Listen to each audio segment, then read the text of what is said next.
got torn. Sweat coming through my shirt. Keep pushing even though it hurts. I'm chasing what I know is true. There's nothing that I would not do. When everyone around me drops, I'm never gonna ever stop. I won't waste another minute, no, I won't. I'm a man on a mission. I'm a man on a mission. I don't need no permission. I'm a man on a mission. Take it up now, take it up. I ain't waiting and wishing. Take it up now, take it up. Got that ambition. Take it up now, take it up. I'm a man on a mission.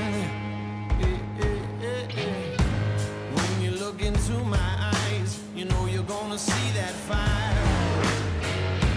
If you're standing in my way, it ain't gonna be your day. Bleeding till I own this dream, build it like you've never seen. Even at the mountaintop, I'm never gonna ever stop. I won't wait another minute, no, I won't. I'm a man on a mission. I'm a man on a mission. I don't need no permission. I'm a man on a mission. Take it up now, take it up. I ain't waiting and wishing. Take it up now, take it up. Oh, I got that ambition. Take it up now, take it up. I'm a man on a mission. Wait another minute, no, I won't. I won't wait another minute, no, I won't. I won't wait another minute, no, I won't, yeah. I won't wait another.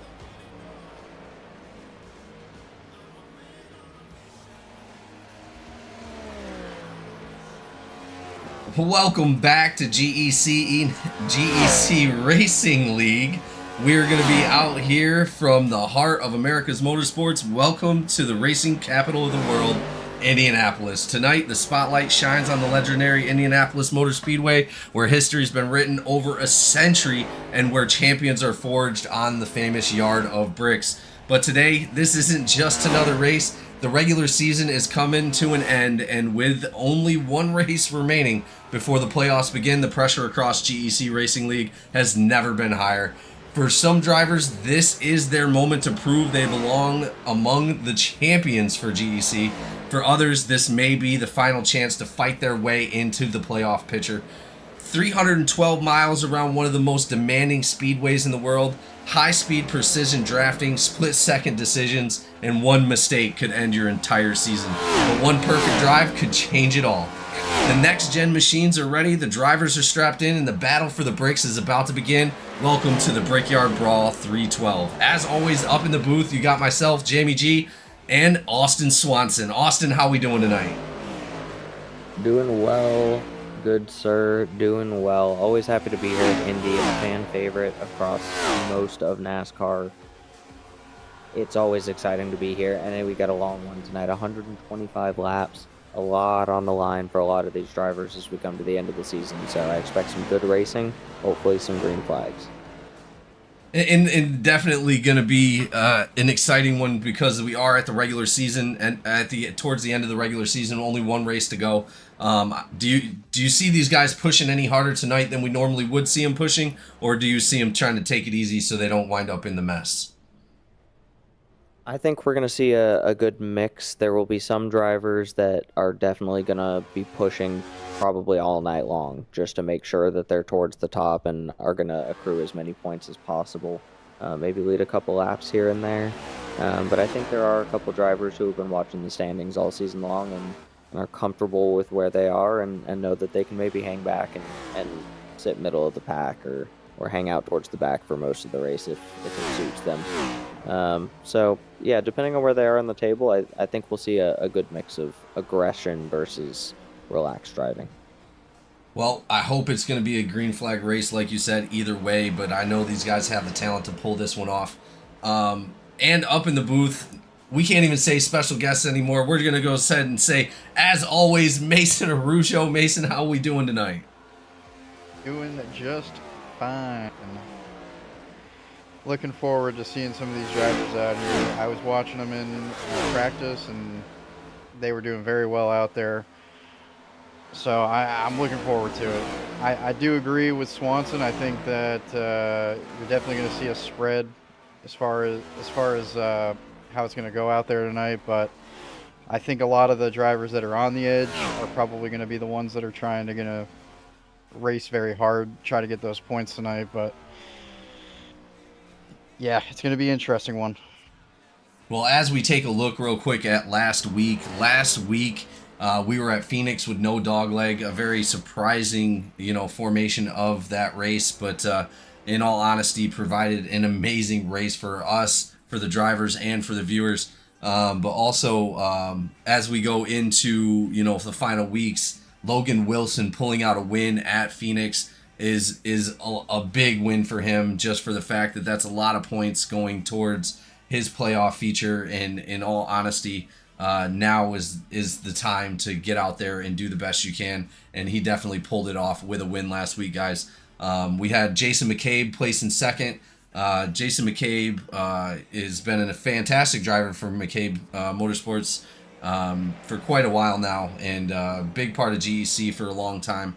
Awesome second place podium for him as well, getting a bunch of those extra points. And then Jacob Malone, a name that's all too familiar for us up in the booth, and obviously for our viewers. So looking forward to seeing what those guys can do tonight. Just to finish out your top five, Garrett Caswell came in fourth last week. An amazing finish for him as well, looking to get that podium out there for Mama. Just couldn't strap it together with those fast guys up front, but we're looking forward to seeing him possibly in the winner's circle tonight, being one of his better tracks. And Richard Elliott, the O2 has had a fantastic season, incredible racecraft coming out of the O2 all season, so I look forward to seeing him possibly take it home. But guys, the playoffs are getting really, really tight, as we have Jacob Malone at the top with 284 points. Jason McCabe is right behind him. He's only 10 points behind the leader of the regular season, so Jason McCabe could possibly clutch it tonight if Jacob Malone has any kind of mistakes or gets into any kind of mess. Shane Cochran sitting in third, our very own GEC Ninja. He's only 21 points off the leader, sitting at 263. Cameron Craighead also in fourth place, only down 25 points, and also down 25 points in fifth place is Darren Bruce. Cameron Craighead obviously coming from Truck Series, winning championship down there, coming back up into the Cup Series. It's amazing to see how these truck guys that did really well in the Truck Series come up here and do really well in the Cup Series with some of the higher competition. But we're looking forward to it tonight, guys. Absolutely. Well, and as we get towards the end of qualifying, ladies and gentlemen, let's go ahead and take a look at the weather for tonight. Let's see.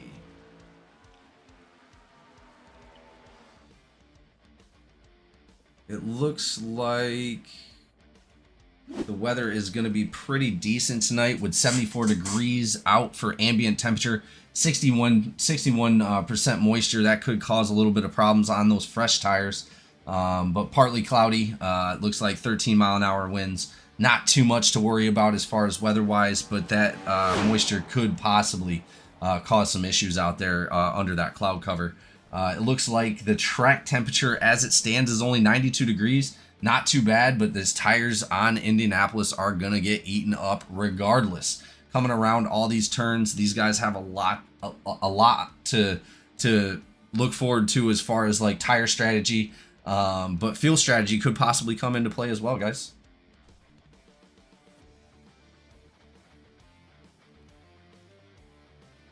So let's go ahead and take a look at who we got on the top of the podium right at the moment. Looks like our very own GEC Ninja sitting at the top. Shane Cochran sitting up there with a 51.69. He's going to be off the track, but Jacob Malone is still out there He's placing in second right now on the outside pole. That is going to be the number 8 car with a 51.81. We got Kenneth Gallman looking like registering in third place at the moment. Both up. Kenneth Gallman just now coming off the track. Jacob Malone still out on the track. And then we got, looks like Darren Bruce in fourth and Josh McCabe in the 36th and 5th. Josh McCabe performing really well this season. Can't wait to see what he has for us tonight, guys.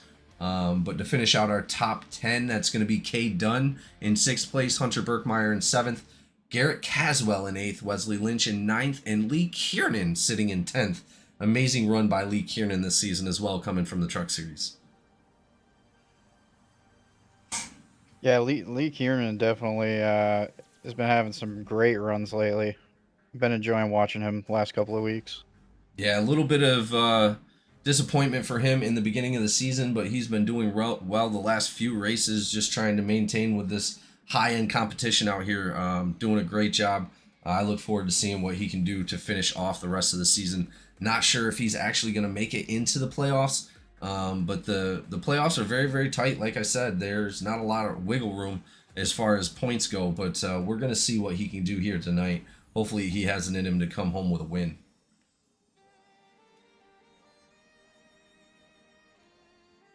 Looks like these drivers are now coming off the track.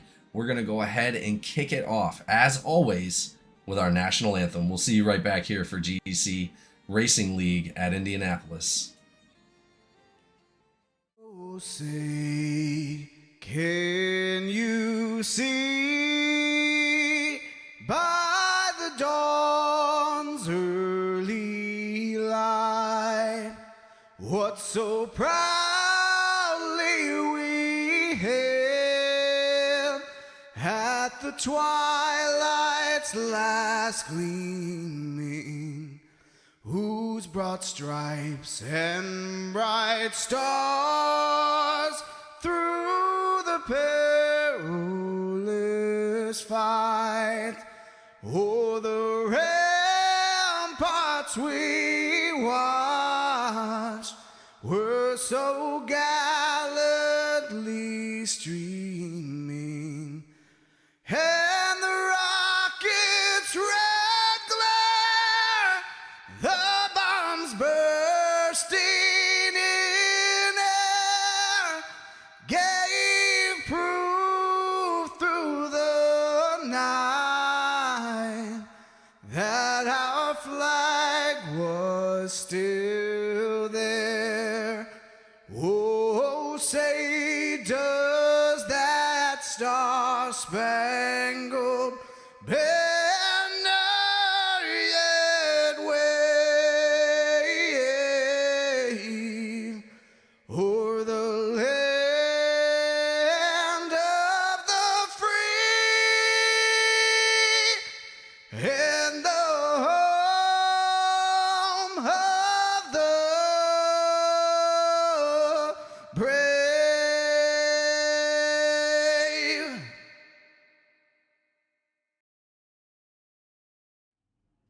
All right, ladies and gentlemen, thank you for joining us for our national anthem. We are gridded up. These guys are ready to go.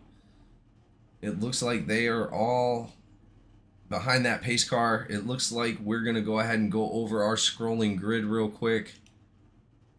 So in that front row, Jacob Malone and Shane Cochran. Cochran taking P1 tonight.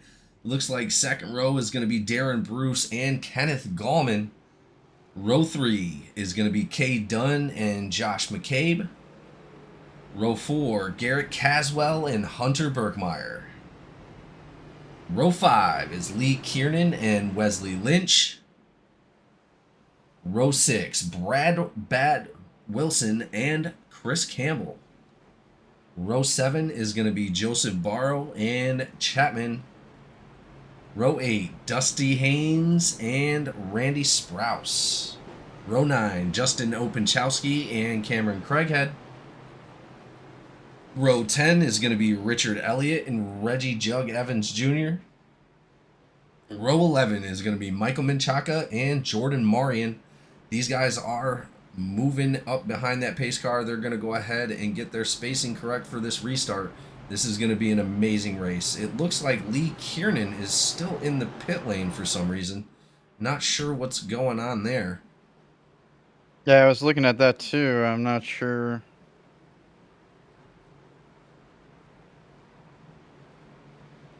Yeah, that's quite odd. Possibly having maybe some technical difficulties going on there. I'm not sure. I'm hoping not. He was looking pretty good.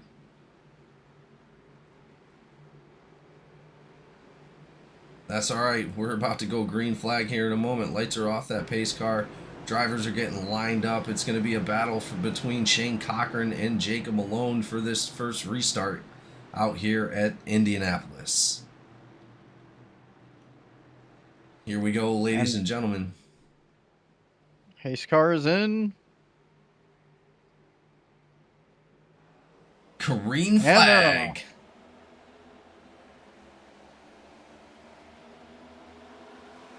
Looks like everybody's staying pretty much single file as far as the restart for the first corner goes. 1 and 2 out of the way. They only consider it actually one corner, so there's technically 4 corners here. But coming out of turn 1, going into turn 2, it looks like Jacob Malone taking a big lead on Shane Cochran.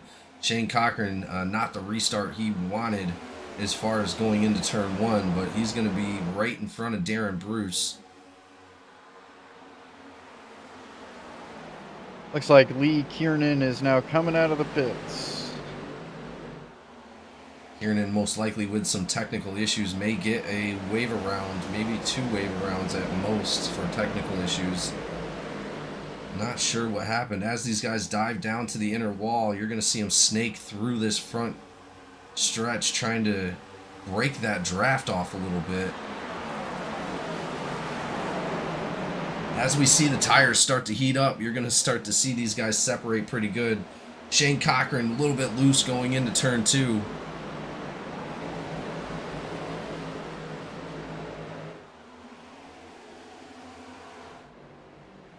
Does look like Lee Kiernan is back there with C. Chapman. Not sure what happened to Chapman. Chapman is right there in front of Kiernan. That's interesting. He might not have got a restart that he wanted either.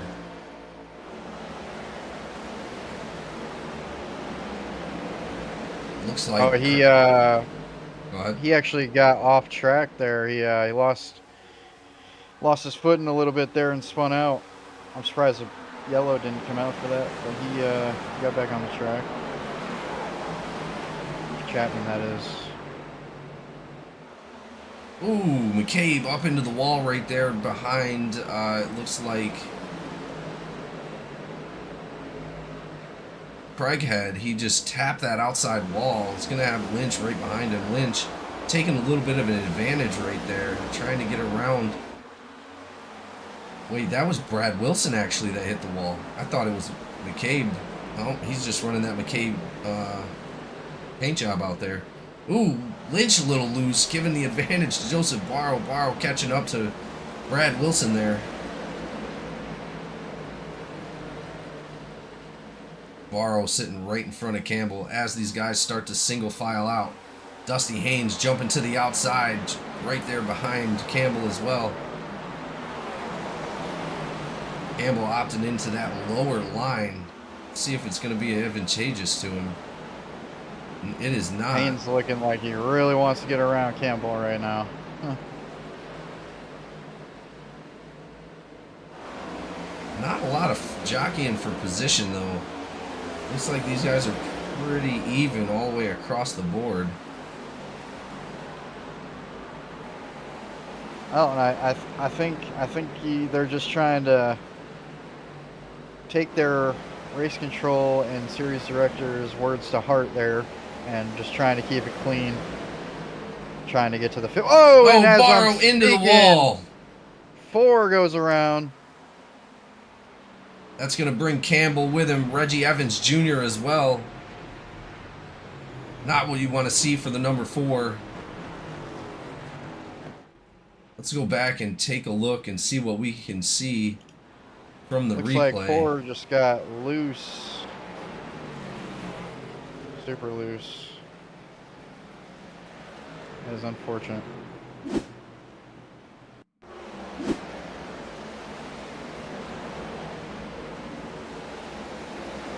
See if he had no assistance. It just got right from under him, unfortunately.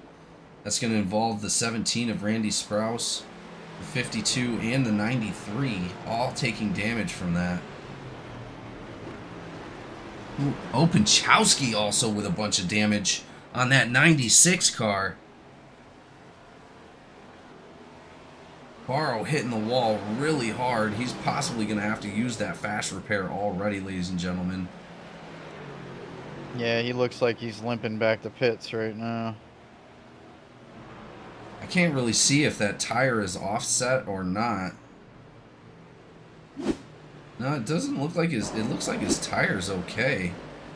I don't know how... Oh, yeah. Campbell hits that inside wall coming into pits and slides back out on the track in front of Reggie Evans.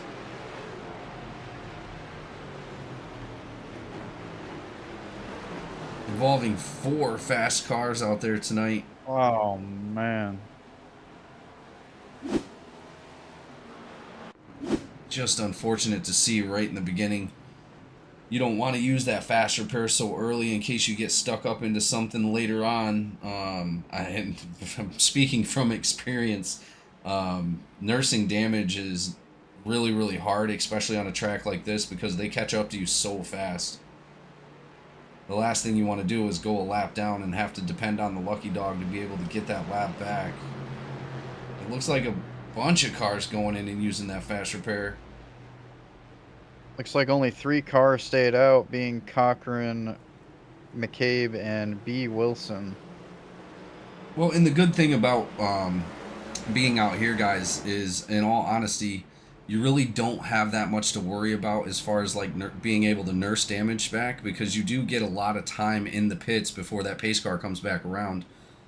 So really, honestly, it just comes down to, you know, are you willing to use the fast repair? How much damage did you actually take? But it looks like Barrow actually had to use that fast repair quite early. I was going to say, he only took about 17 seconds in there, so he definitely used it.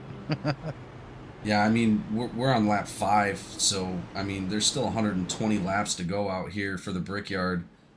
It's going to be super dangerous. You just got to watch who you're around and how aggressive that you're being in the car, because if you wind up getting into another incident, say a meatball flag or, you know, too much damage, you're not going to be able to fix that. Yeah, these cars are just very loose around these corners. Looks like the 96 of Openchowski is now coming back out. It does look like he got all of his damage fixed in the time the pace car was going around the track, so he is going to be lucky enough to keep that. Does look like Randy Sprouse is still in the pit lane, and Reggie Jug Evans Jr. as well.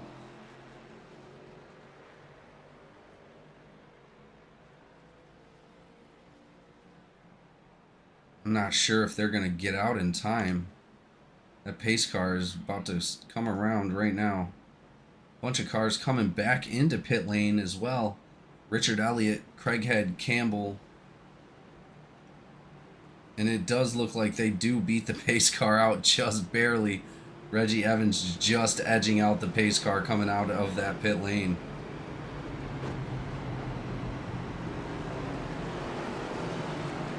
As these guys go double file, Campbell, Craighead, Elliott still in that pit lane. Does look like they are coming out now, so they are going to be able to catch up to the pace car. I didn't see that Craighead got into anything. I didn't either.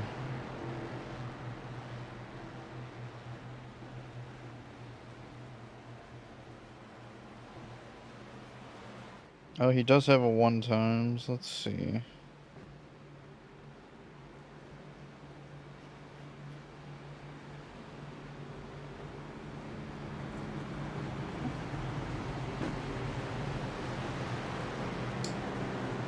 Looks like we're going to jumble up the restart here on this one. Shane Cochran up front with Josh McCabe in the 36. Brad Wilson in 3rd place. He's going to be right there behind Shane Cochran. And then you have Jacob Malone dropping back to 4th place after that pit stop in that number 8 on the outside behind the number 36. So it looks like McCabe and Wilson, both from McCabe Esports, they are going to be in the top 4 right now. Having a teammate up there is definitely going to be beneficial for those guys. But the 86 is nobody to shake a stick at. He is definitely one of the faster drivers out there, and got a lot of talent under his belt and experience. So it's going to be really interesting to see this restart and see what kind of jump he can get. Lights are off the pace car. Pace car diving off the track. Here we go, ladies and gentlemen. We're about to go back green flag racing here at Indianapolis for the Brickyard Brawl 312. Green flag is out.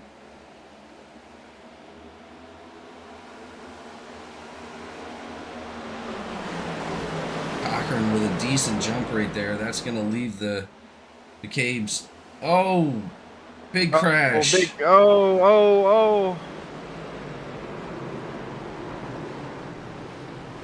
That looked like that involved one of the McCabe's. Barrow got tapped, but he was able to recover. No, it doesn't look like any damage. Oh yeah, Josh McCabe involved in that. The 96 of Openchowski also involved in that again. Openchowski just fixing all that damage on that car. Not good. Looks like the number 8 of Jacob Malone just getting into the back of the number 36. Causing a huge ruckus right there. Let's see if we can get a better view of that.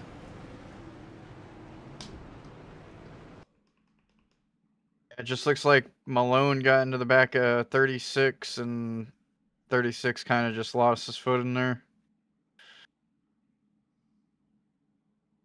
Got into him on a corner, it looked like.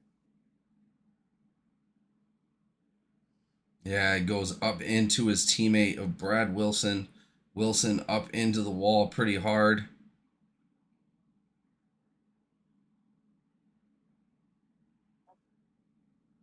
McCabe locking it down. Looks like Dusty Haynes going to get into the back of him.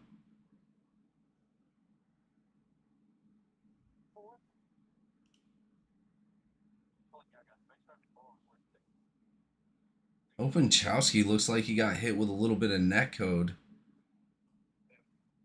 And then gets hit by the 32 of Menchaca coming around.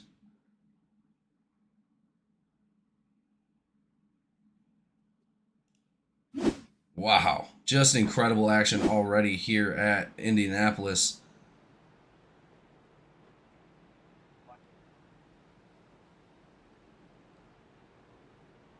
That could possibly mean a penalty for our defending champion, Jacob Malone. He may have to take that one on the chin.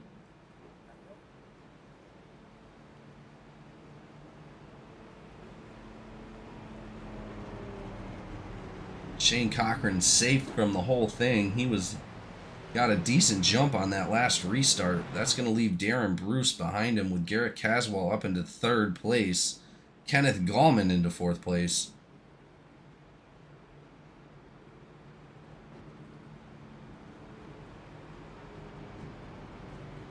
I heard somebody said that was the end of their race. Do we know who said that?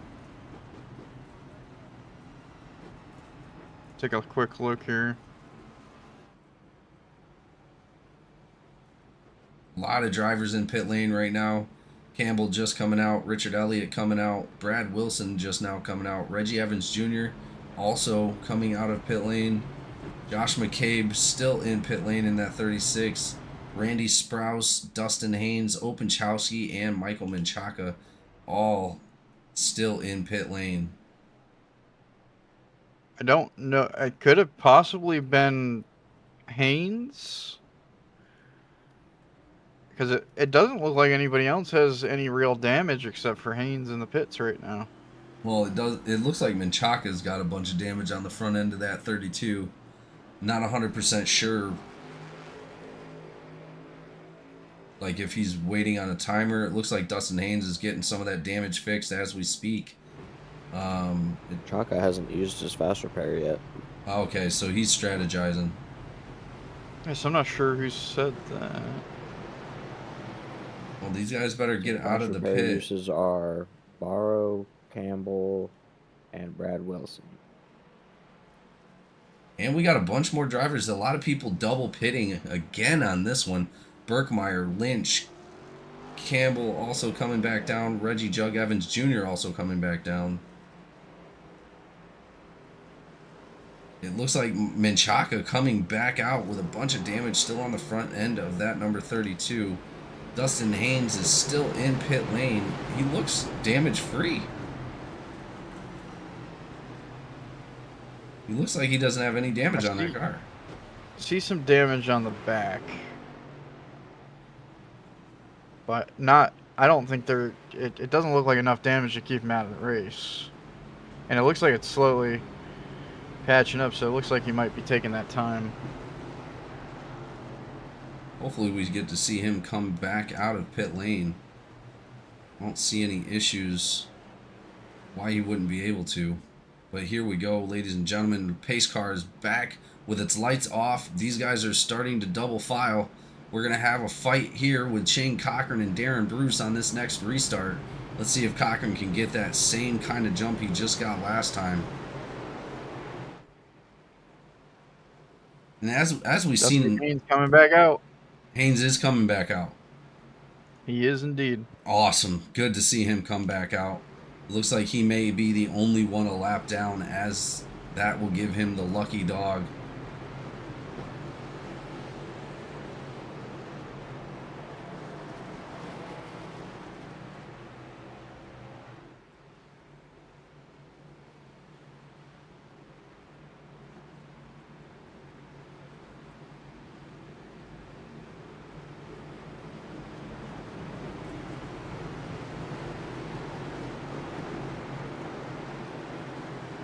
Up to that restart zone. Here we go. Let's see if these guys can make it happen on this one. Had a decent green flag, a couple green flag laps in the beginning. Those guys were starting to space out. Let's see if they can do it again. Green flag is out. Cody, yes, I can add you to the OCS team. Sorry, man. Just give me 1 second.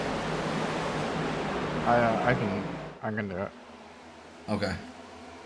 All right, Mason's got you, man. We'll get you in there. Sorry.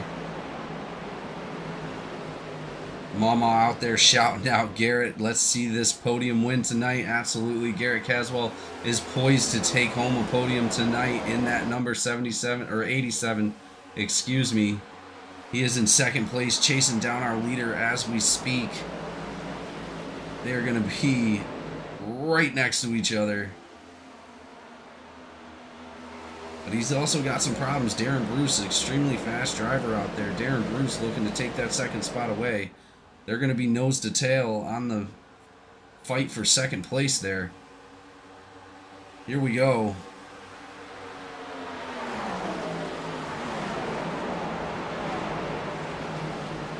A couple other battles going on. The number 37 fighting off, trying to maintain position. Bad Brad Wilson in the 14th spot, looking to gain some positions after that mishap in the beginning of the last restart.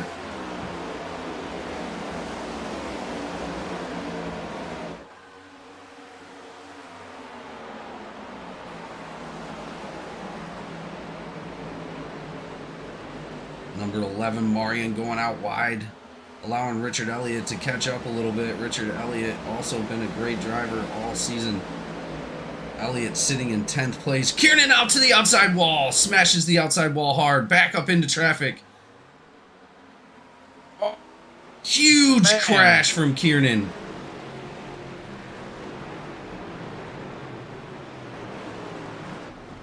That honestly has to be one of the biggest crashes I have seen all season, ladies and gentlemen.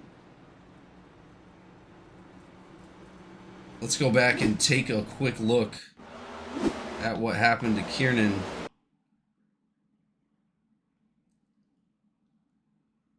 That's so unfortunate. Looks like maybe the same thing that happened to Joseph Barrow. Kiernan trying to maintain. Car gets loose, slides out. right in front of the number 31. Down into the bottom wall down there. Hits the bottom barrier right outside of pit lane and then comes back up into, it looks like the pit lane wall. And it just shoots him right up in front of traffic. Berkmeyer taking a bunch of damage right there. Wesley Lynch also with a bunch of damage. Lynch is the one with the hood up. Shoots that 5 car back up into the air.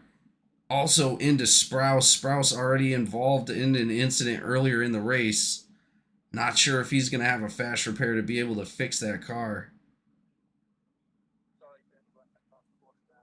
Looks like Lynch, Berkmeyer, and Sprouse all involved in that. Really unfortunate for Lee Kiernan here tonight. He looks like he also had to jump to pit lane as well. That hood just wide open on Wesley Lynch's car. Berkmeyer also jumping to pits.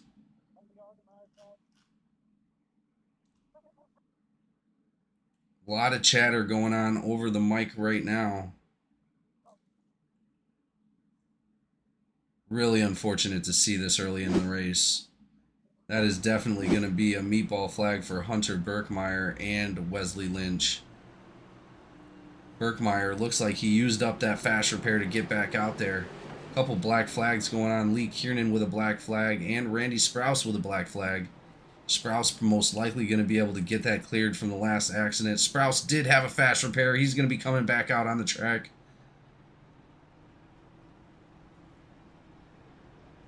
But that might be it for Lee Kiernan here tonight, unfortunately. No, Kiernan is going to be coming back out. Still some drivers on pit lane there. Randy Sprouse, Reggie Jug Evans Jr., Josh McCabe, Justin Openchowski, and Michael Menchaca. All still on pit lane. Menchaca probably fixing some of that damage that we seen earlier in the race. But it looks like Justin Openchowski also fixing a little bit of leftover damage. He was not involved in that last one, Mason, so I'm not sure. I don't know. Looks like Michael Menchaca might have fixed all that damage on that number 32. No, he didn't, but he's coming out a little early. He definitely did not have to come out already. Pace car's not back around the track quite yet. That's going to leave Hunter Berkmeyer actually a lap down. Lee Kiernan also a lap down. Justin Openchowski's going to have to come out of pits. Here he comes. Only a little bit of damage on the front right of that number 96 car.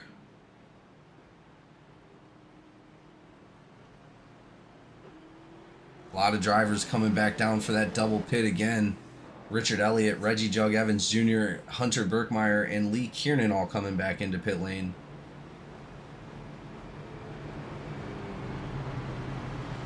I'm surprised we did not lose any drivers on that one, guys. Yeah, that's amazing.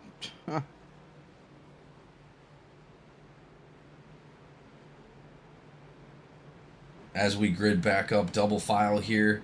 86 going to battle it out with the number 87, Garrett Caswell, and Shane Cochran. Going to fight for the lead on this next restart.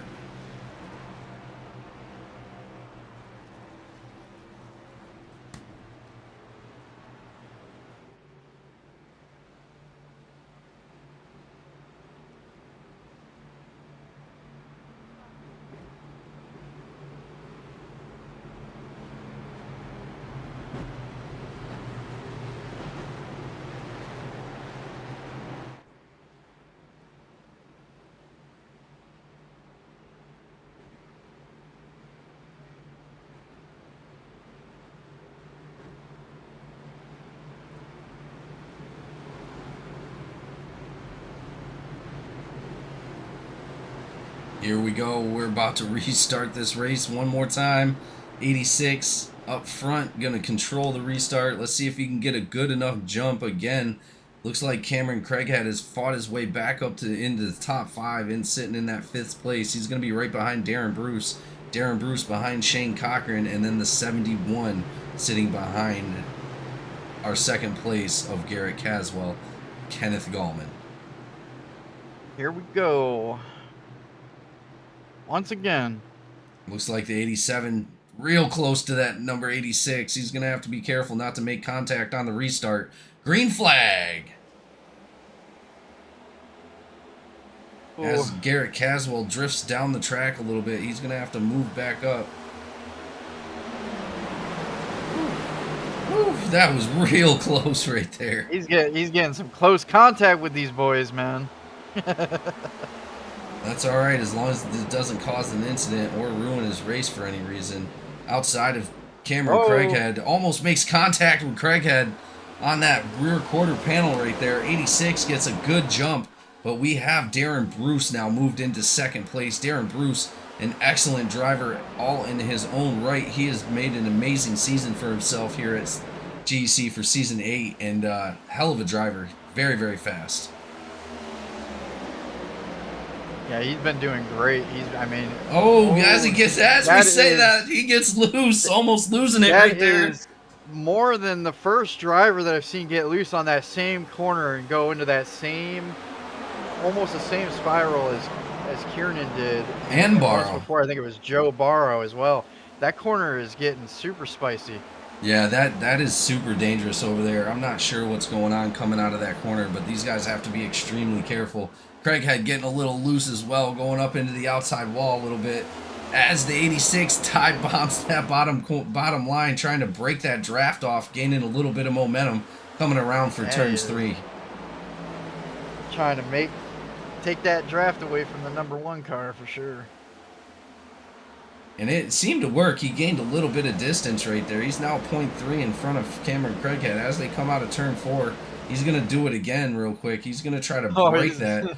He's snaking that whole line all the way to the back. Looks like Kiernan now coming back down into pit lane as he has a black flag. Not 100% sure what the black flag is for.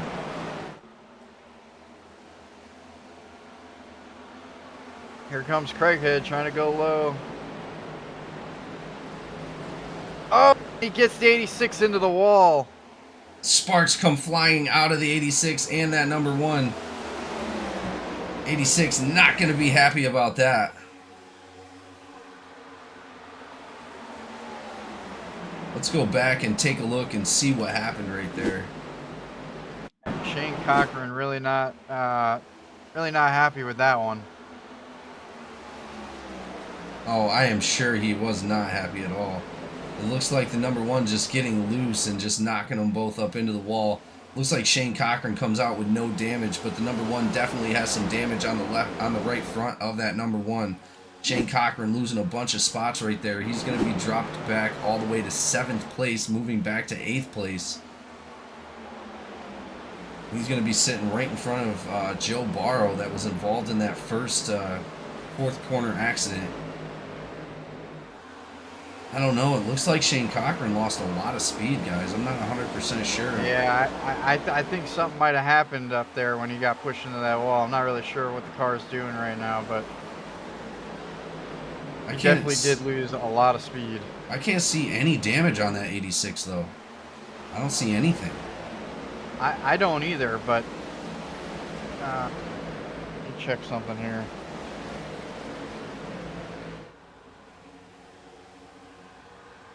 Oh, as they split it 3 wide, Campbell on the outside of Joseph Barrow with Shane Cochran up high. Yeah, Cochran has definitely lost a bunch of speed. Yeah, there's something going on there. He's getting passed very easily by a lot of these cars. He's staying up high, which indicates that he's letting these guys go by.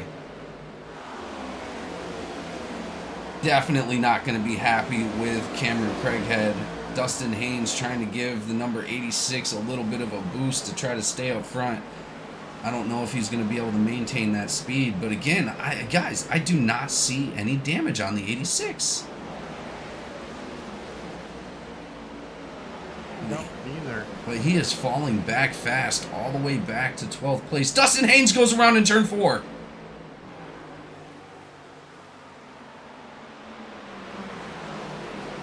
And into that same corner, Jamie.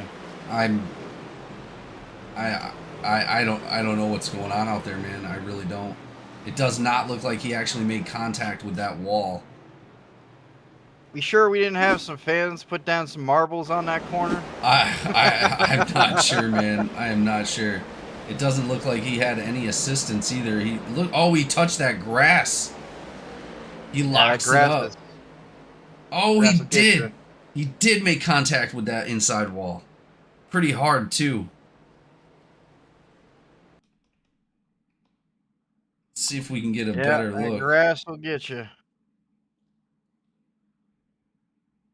Yeah, he is just spitting grass from underneath that number 3. Luckily, it didn't involve any other vehicles. He just goes completely sideways coming out of turn 4 into the front stretch and just nails that freaking wall on the outside, man. Doesn't look like he hit it hard enough to cause that much damage, though. It looks like he's still pretty good here. Yeah, I didn't see a lot of damage on it, but man, he really meshed with that wall pretty hard. Really unfortunate for the number 3. Front. Yeah, he looks pretty good. He's still out there. I don't know how he pulled that off, but that wall did almost absolutely no damage. I'm thoroughly shocked, trust me. Looked like he made very good contact with that wall. And as all the drivers come down in, all the way from first, every driver came in, but Randy Sprouse decides to stay out. That is going to put the number 17 in the lead.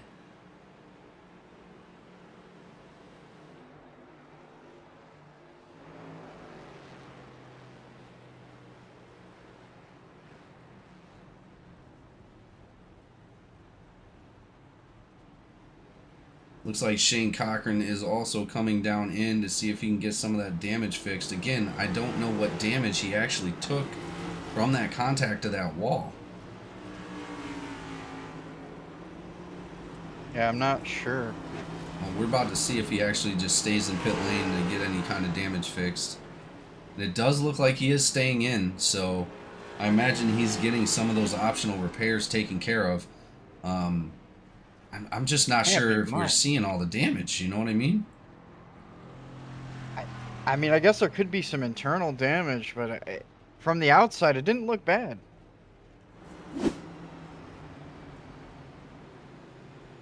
As our previous leader drops back to 3rd, Cameron Craighead, that puts Jacob Malone up into 2nd place. That number 8, been fast all season. I believe he's won 4 races in the Cup Series already. He's going to be right there behind Randy Sprouse. Randy Sprouse in the 17, looking to lead some laps out here today. Cochran, Berkmeyer, Openchowski still all in the pits.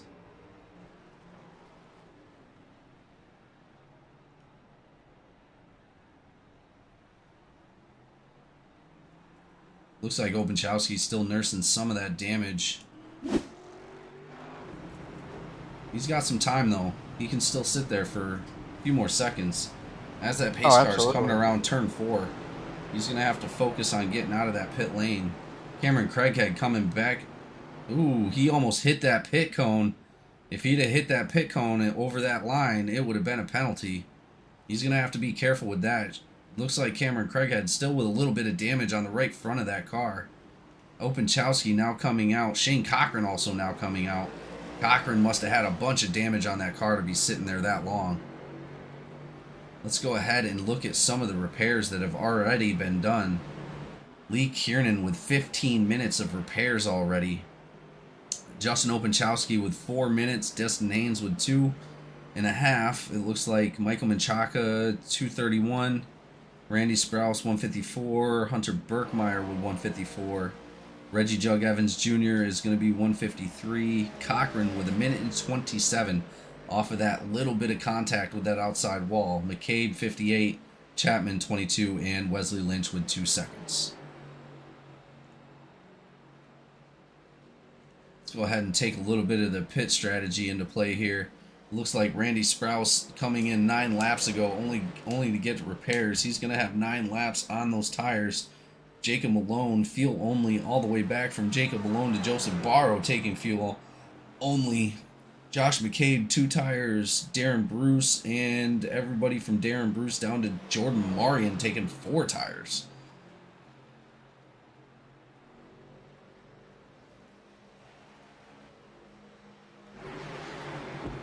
These guys are double file. Shane Cochran desperately trying to catch back up so he can get back in the pack. The only one not on the lead lap right now is going to be Lee Kiernan in that 05. The huge crash from Lee Kiernan earlier. So happy he was able to get back out there. Oh, absolutely. Yeah,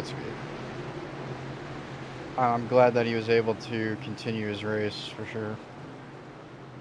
Pace car diving off the track. We're going to have a battle between Randy Sprouse and Jacob Malone on this restart. Shane Cochran catching back up to the back of the pack. He is going to be all fixed up. Green flag is out, ladies and gentlemen. We're back racing here at Indianapolis.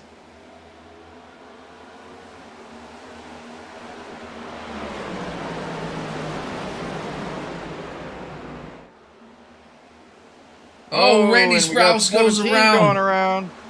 Almost back up onto the track. Great Able to recovery. Cover. Holy. Wow. That was amazing by the number 17, able to recover that. Not sure how he managed not to come back out on it. Looked disastrous there for a second, Mason. Yeah, I swear it looked did. like it was going to be a big one for sure. Well, in being up in the front of the pack, that would put him towards the middle, and it would have involved several vehicles. Great job by controlling that car on that recovery right there by the 17 of Sprouse. But a lot of sliding around today, Mason. A lot of these cars are just sliding out. Not what we really expected. No, not at all. These cars are very loose out here today. As we look at the track temp, it has went up a little bit since the beginning of the race. Track temperature is now 99 degrees, with ambient air temperature only being 75 degrees. And it just keeps going up, Mason. It just went up to 100 degrees. Oh, we got 33 and the 39 door banging back there. Just a small update for those of you who may or may not be doing the math in your head. We are officially 1/5 of the way through this race, and unfortunately at this point, if we keep up our current pace, we will not finish during the session time.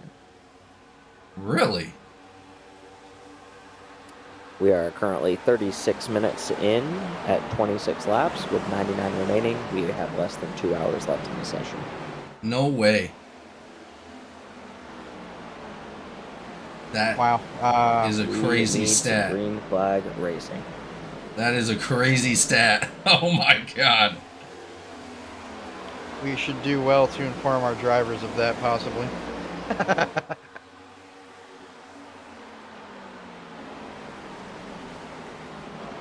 Oh, and as we're talking, let's see. Looks like something's going on with Michael Menchaca. Oh, we got a lot of door banging going on. Whoa, 32 door banging 95 all the way down to the bottom of the track, causing himself to get spun out.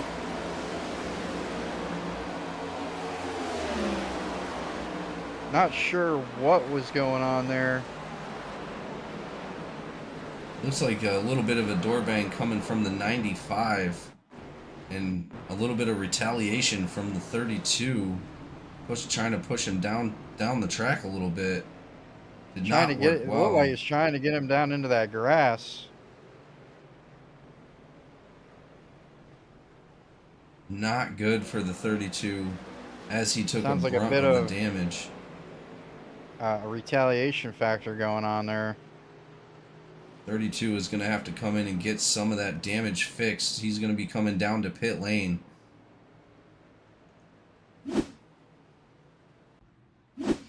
Not what you want to see at all. Number 32 getting disqualified.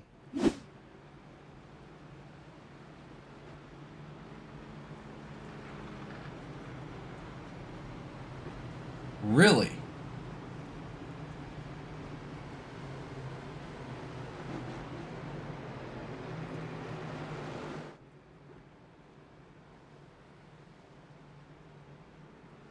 was a possible misclick.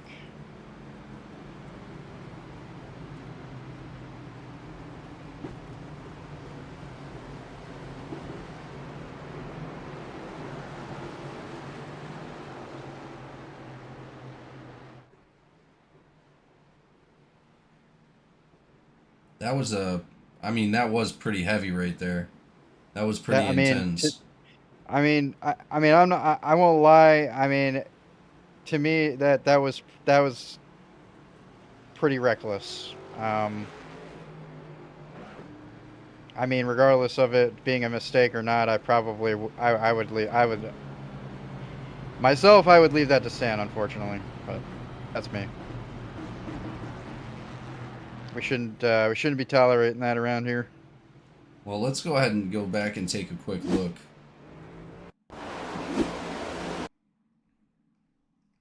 Let's take a look from the rear side of it. The chatter of the radio on top of it just never didn't help the situation either. Looks like the 95 had banged a little bit. 32 still coming down, knowing the 95 is down there.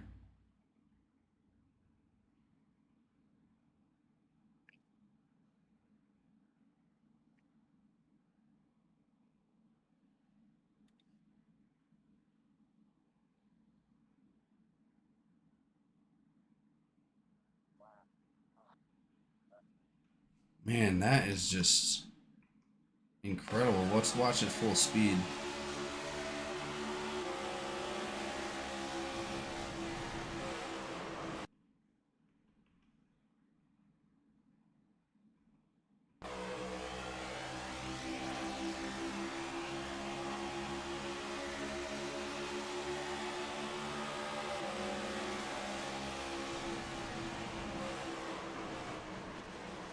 Just looks like the 32 kept pushing down the bottom of the track. Yeah, I believe it was in courts with something that happened earlier between them. Really? But yeah, the radio chatter was quite interesting on that.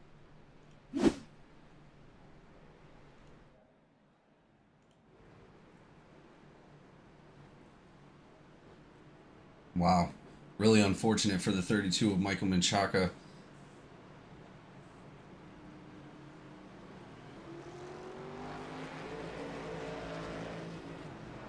Remedy what? We got controversy and great racing already, and we're only 30 laps into this race. 96 laps to go.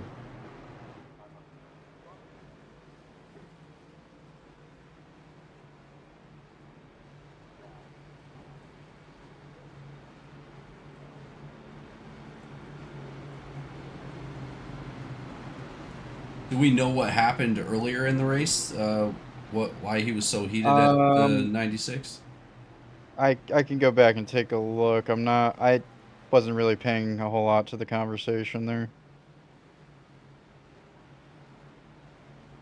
Let's take a look here. I'm sorry, not the 96, but I think it was the 97.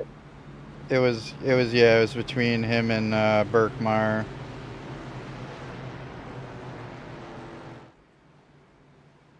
Shane Cochran somehow going the lap down.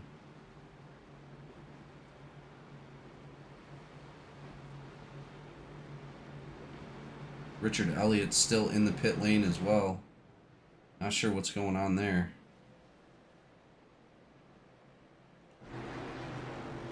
That's going to give us some new leaders, ladies and gentlemen. Jacob Malone sitting up front with Kenneth Gallman in the 71. Let's see some green flag racing here, ladies and gentlemen.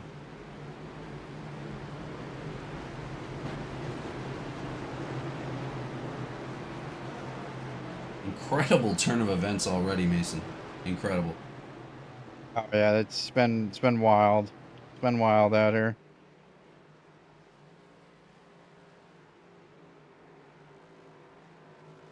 Here we go. Green flag has came out. Cars already starting to spread out on that front stretch.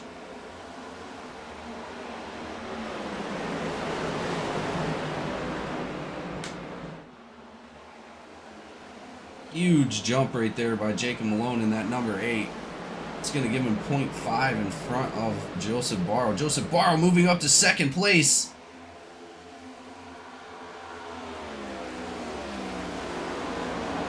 Let's go ahead and ride along with Joseph Barrow for a moment and see what he's got going on in the cockpit.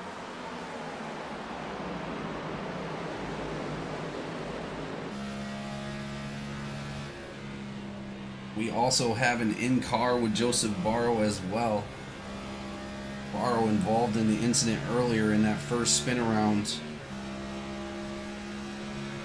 Making amazing progress, coming back up to second place, trying to chase down Jacob Malone. Jacob Malone still riding in front. He's now almost 1 second in front of Joseph Barrow in second. Barrow's got to be careful. He's got Darren Bruce right on his backside, only about 0.1 off.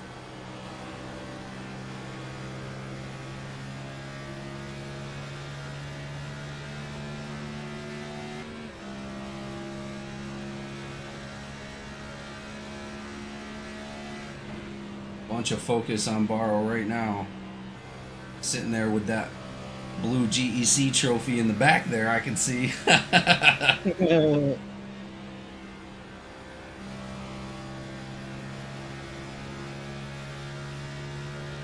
Beautiful runoff for Joseph Barrow, losing only a little bit of time right there to Jacob Malone. Jacob Malone now 1.1 seconds in front of Barrow. Barrow is going to be a little bit further in front of Darren Bruce.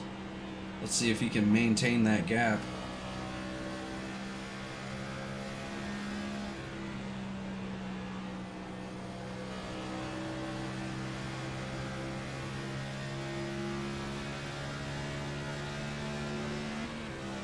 Barrow looking up to the camera. He must know we're watching.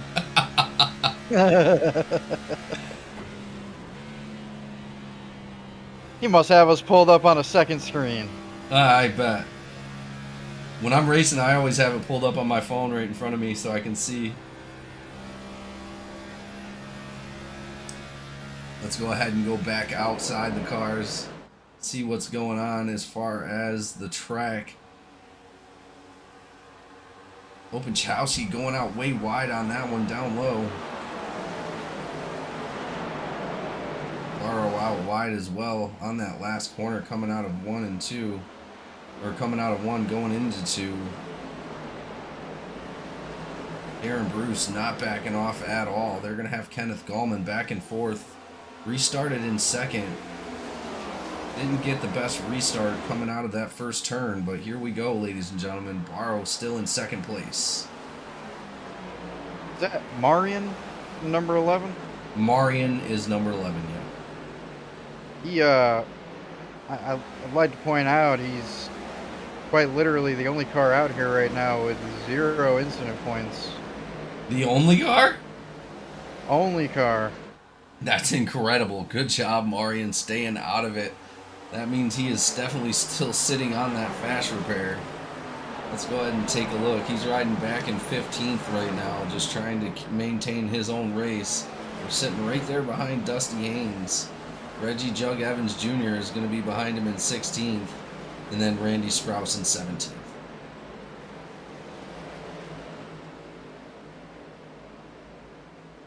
Man, I don't know why Cochran went a lap down, but that is going to put him in the lucky dog position at the moment.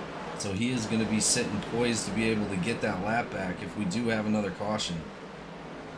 We're hoping for green flag runs. We want to finish this race tonight. That would be preferable.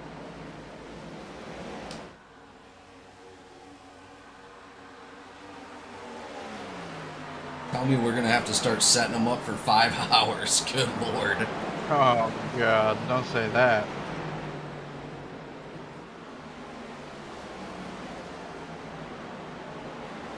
I don't know. I think if we keep it as we're going right now, I think we'll be pretty good. Yeah, we're starting to see these cars separate a little bit. Still have about an hour and 46 minutes remaining in the session, so. Yeah, I think we'll be okay.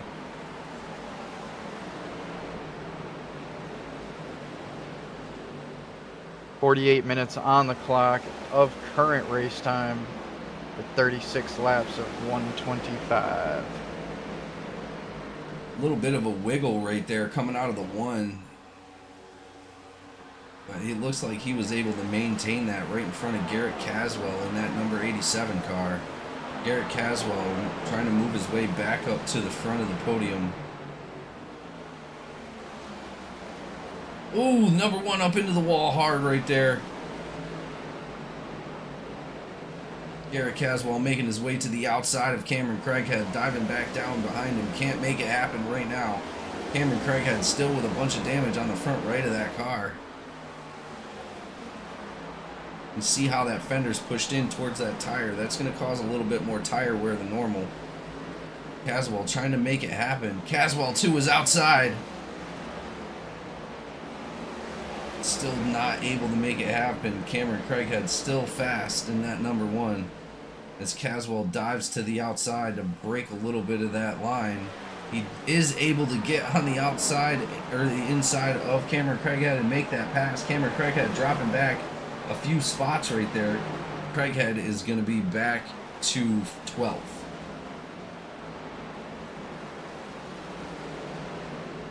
Make that 13th. Chapman just came up. Yeah, there's going to be a little bit of damage on that number one. He is going to be losing speed.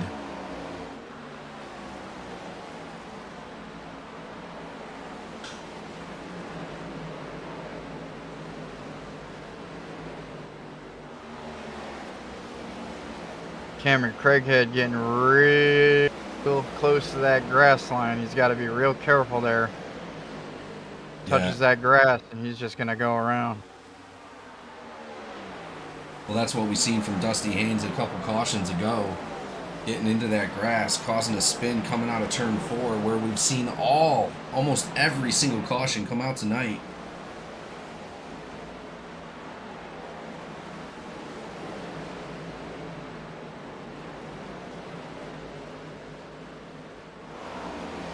Jay Barrow probably just having a sigh of relief being out of the back of the pack there, just being able to run. Just run his race out in the front right now. With only one car to worry about in front of him being Malone. Yeah, he's already lost 1 whole second on Malone Mason. It's going to be difficult to catch that fast car tonight. Malone obviously showing experience at every track he goes to, winning a few races this year already. Barrow's definitely got a handful going on, but he is making progress as far as Darren Bruce goes. He is moving forward a little bit. Darren Bruce looking for that mistake to happen, but Barrow not going to make it happen. Telling you, man, just about every race that I've been in with you so far for the last like 3-4 races, Darren Bruce has always been up there in the top 3. Yeah, incredible driver, especially coming out of last season. I believe he placed somewhere up towards the top as far as the championship goes. He definitely walked away with some money last season, I do believe.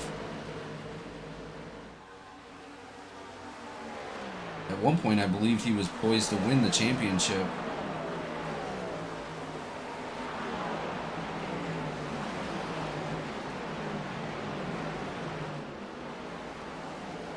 Ooh, Cameron Craighead up into the wall again. Yeah, I think he's got something going on with that car. Might need to bring it in and get it looked at. Yeah, that's going to put Chapman right behind him. Chapman moving up through the pack. Chapman's going to be catching Cameron Craighead right here on this next turn.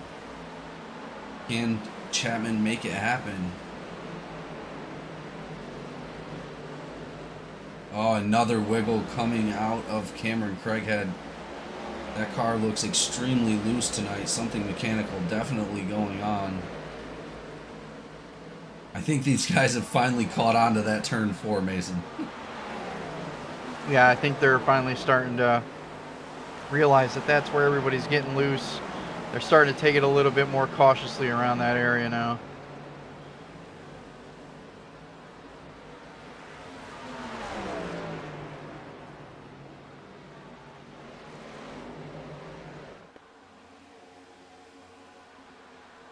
Jacob Malone now 2.2 seconds out in front of Joseph Barrow for Outlaw Performance.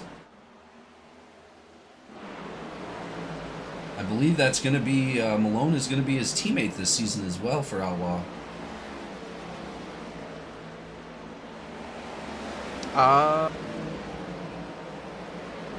Ooh, 17 gets real loose right there.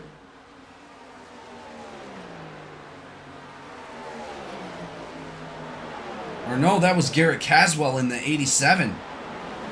Real loose off of turn 4. That's going to put him back into the 10th spot, giving Campbell the advantage. Campbell moving up into 9th.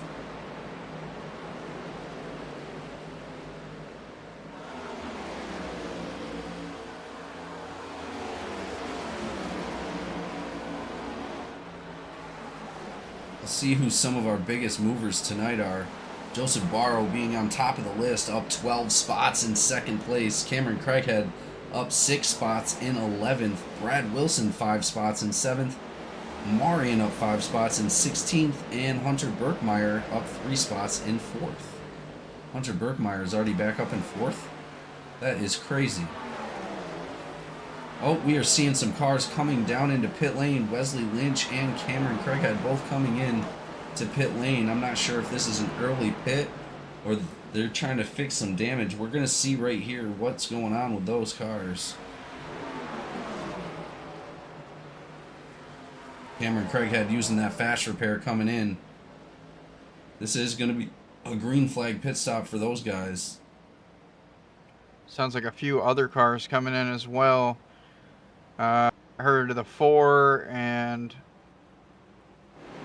yeah, it sounds like everybody's going to be coming down. Everybody's calling in now. Jacob Malone, Darren Bruce, Joseph Barrow, Berkmeyer, Gallman, all those guys coming down into the huge pit lane entry right there. Ooh, look at them all. About 10 cars coming down into pit lane. That's going to leave the lead to Garrett Caswell out there leading some laps here at Indianapolis for the Brickyard Brawl. He said, nope, I am going to lead some laps. Jacob Malone coming into pit stop right now.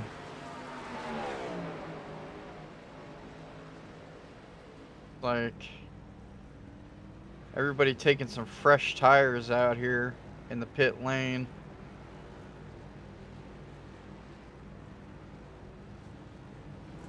As we see them all coming back out, Joseph Barrow a little bit behind on the exit for the pit lane. That's going to put him behind Wesley Lynch, Darren Bruce, and Berkmeyer. Garrett Caswell still leading this race in first. He has decided not to come in quite yet. He is going to use up all that fuel in that number 87 car. Oh man, Garrett Caswell coming around fast on all these cars. If he passes them, you know, be putting a lot of cars down one lap. Yeah, especially if something happens. God forbid, I'm not even going to say it. I'm not going to say it.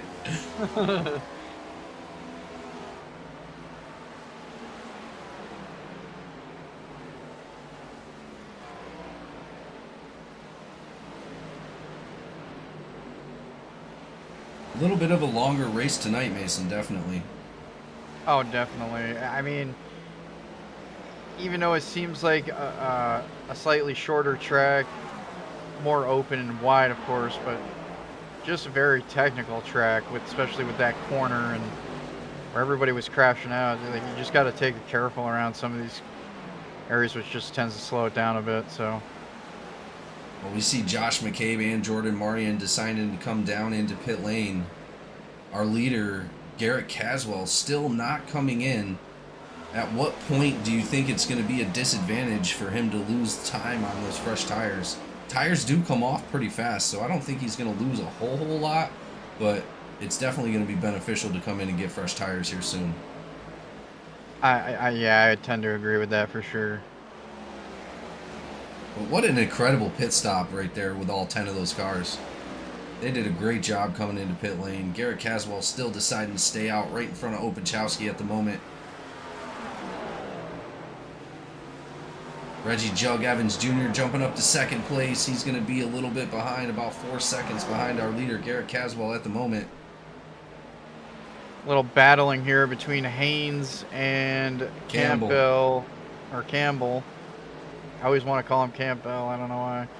That's the way it's spelled. Honestly, it could be Campbell, but he's just, nah, just call me Campbell.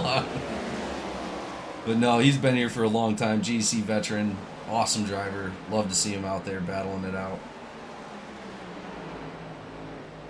That plain car still gets number 11 of Marion getting in the back of the number 87 right there. Almost spinning the number 87 out, but he is able to maintain it. Oh, 11 gets into him again.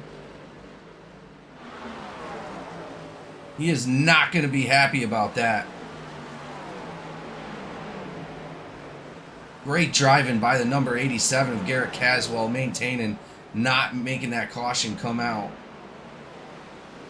Sounded like the 87 was calling that he was going to be pitting, but I'm not sure if that was after the fact or. Looked like the number 11 of Jordan Marion just pushing right through.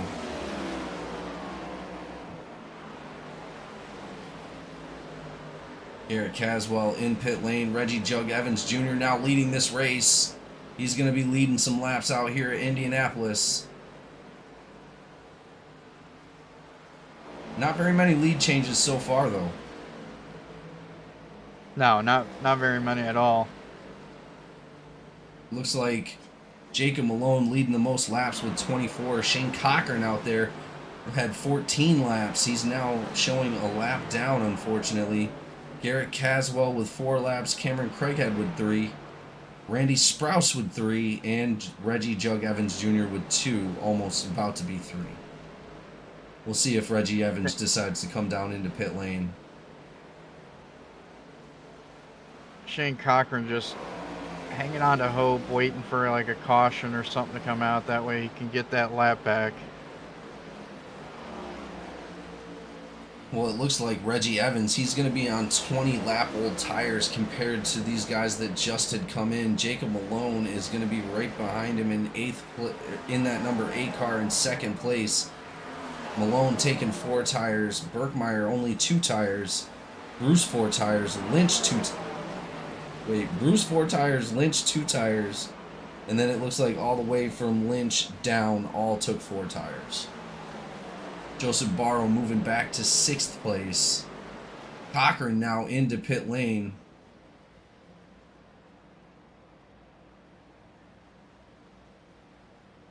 As we see, it looks like Cochran, Elliott, and Kiernan all into pit lane.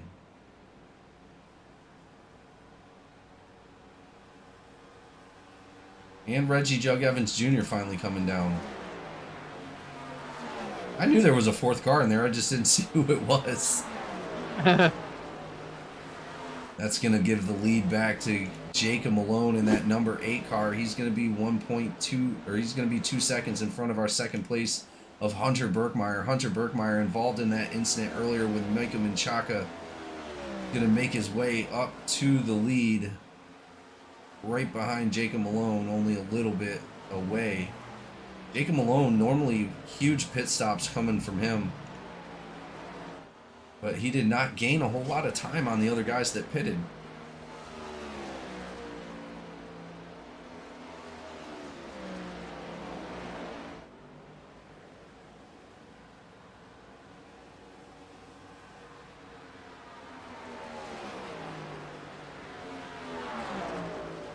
Jacob Malone up there just driving around like a Sunday drive right now.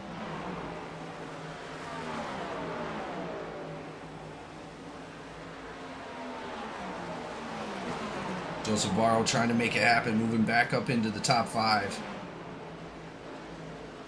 He's going to be right there behind Cameron Craighead, which came in and got some of that damage fixed from hitting that wall too much.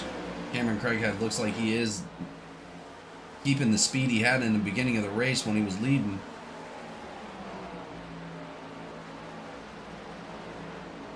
Let's go ahead and take a look and see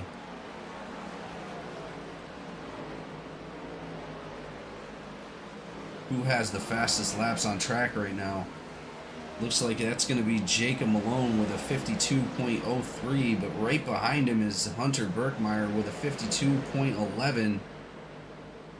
Cameron Craighead with a 52.14, and Garrett Caswell with a 52.17. Darren Bruce sitting in that fifth. Oh, Craighead fastest getting lap. loose. Was able to recover. Oh, man. Lost some speed, though, for sure.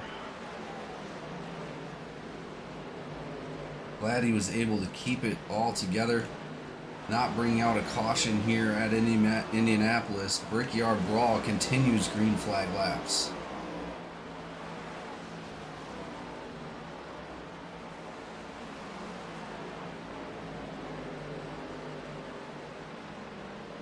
As these guys have spaced out, it looks like nobody's really like right on top of each other anymore. Nope, I think everybody's from here on out, and unless they get close enough, I think they're kind of just cruising. Yeah, this is where all that tire wear and all the fuel savings is going to wind up coming in, Mason. I really think that strategy is going to come into play towards the end of this race. Oh, definitely. I think strategy is going to be a huge part of the end game for this race, 100%.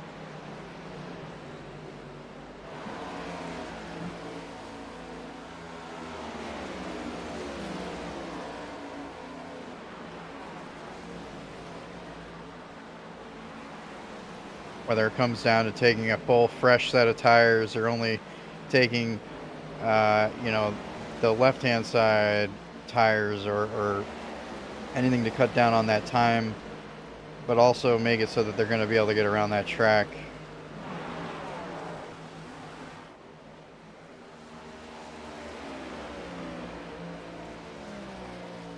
And Craighead just having just a weird time out there. His car just not cooperating tonight, it looks like.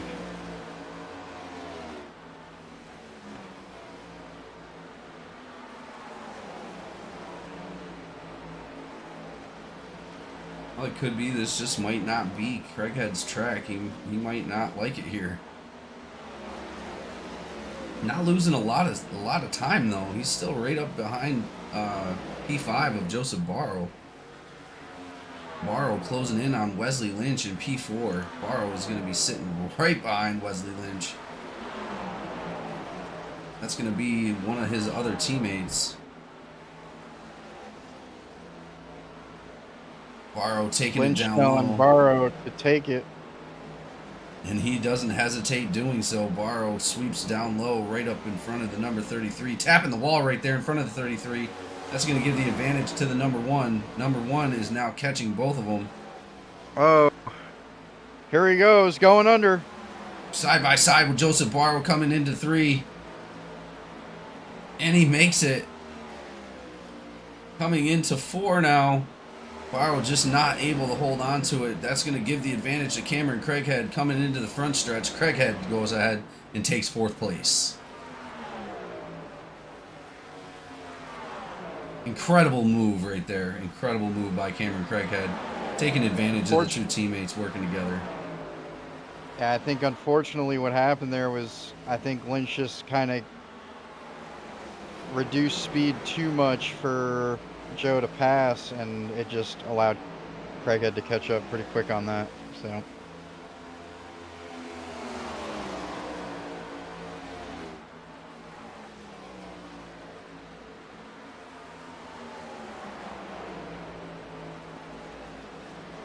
and Craighead just really having a date with the grass down there, man. He's playing a dangerous game getting that close to the grass. But, I mean, he's keeping it out. A bunch of chatter right now going on in the chat. It says, so does anyone else win, or is it just Malone? No, Malone is not the only person that wins. I promise you. He didn't win last week either. But he is a very great driver, so we do expect to see him out front in some of these races coming to the end. And then he says, pretty much of Malone is out front. It's pretty much the race. And then they go back and say, so it's just one man show, basically. either him or Craighead. So that pass was under the line. Give the spot back, or black flag him. I'm not sure what pass that was. If it was the Craighead pass, I mean, it looked pretty clean to me. What about you, Mason? I didn't really see any issues with it. I mean, it looked like he was well above the line to me. Let me go back and take a look.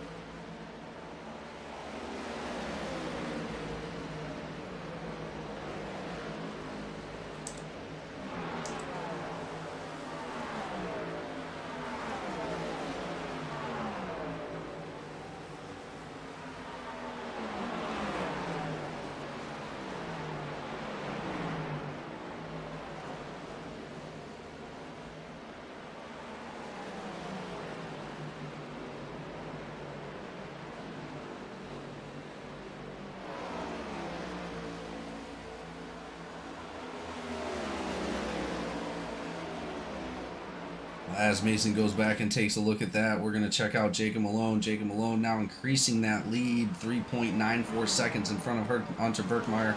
Berkmeyer still in second place, followed by Darren Bruce in third place, Cameron Craighead in fourth, and to finish out our top five is going to be Joseph Barrow. Barrow trying to get his way back up towards the front. Does look like another driver has went a lap down. Reggie Jug Evans Jr. That's going to put him in the lucky dog position in front of Shane Cochran. Cochran just not what we expected after that bump and run from the number one up into the wall. He just fell back from first place and is now one lap down. Let's hope he can maintain and be able to get back up onto the lead lap.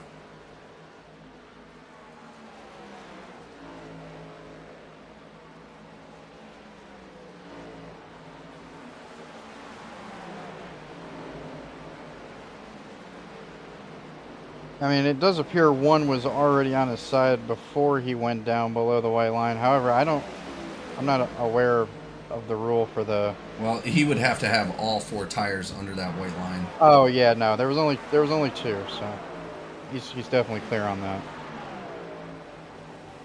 Thank you for the clarification, Mason. Going back and checking out that pass. Again, amazing move by the number one car of Cameron Craighead, passing Wesley Lynch and Joseph Barrow.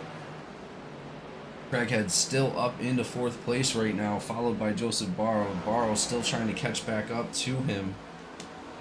But right now, the battle is going to be between the 07 of Chapman and Brad Wilson at the moment.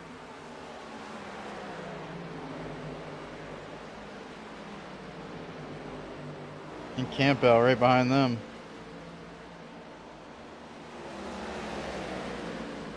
Yeah, Campbell doing really, really well tonight. Super happy to see him running up towards the top 10. We're getting some more green flag pit stops. Again, Cameron Craighead and Wesley Lynch come down into pit lane to do that early pit. I'm wondering if that's going to be advantageous. They must have something up their sleeve. But they are the only ones right now that have actually come down into pit lane. So it's going to be Wesley Lynch and Craighead for that early pit stop. Craighead with a black flag. Craighead just appears to be sitting in pit. I'm not. Yeah, he got hit with a black flag. No way.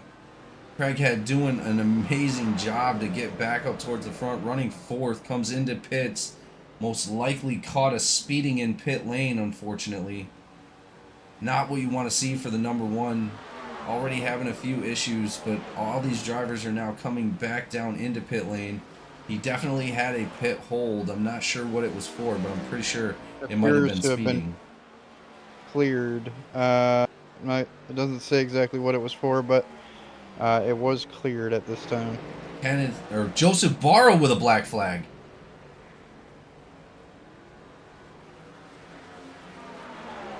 No way. Looks like Joseph Barrow could have also been for possibly speeding in the pit. Not what you want to see for Barrow either. Him and Craighead both running up in the top five, ladies and gentlemen. They both take a black flag coming into the green flag pits. Barrow still with a hold.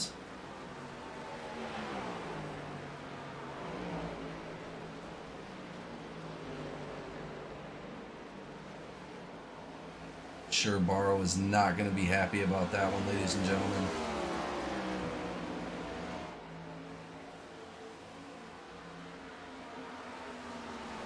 Barrow comes back out on the track.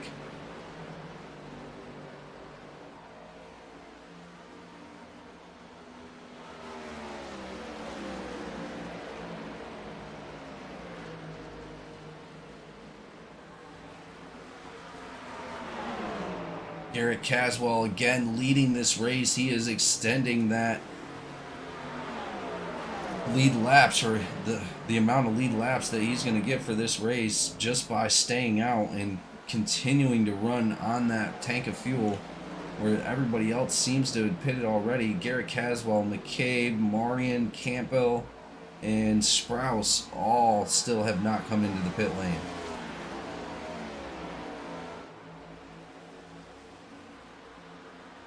Big and Malone just moving with speed right now around that pit, or around that track, trying to catch back up to the leaders.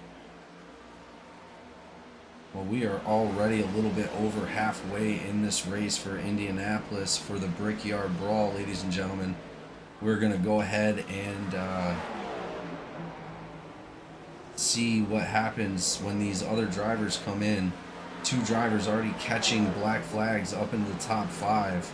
That's going to be Joseph Barrow and Cameron Craighead. Unfortunately, not what you want to see for either of those drivers doing well. Campbell down to the bottom of the track, coming out of pit lane now. Caswell, McCabe, Marion, and Malone, or Caswell, McCabe, and Marion still have not pitted yet.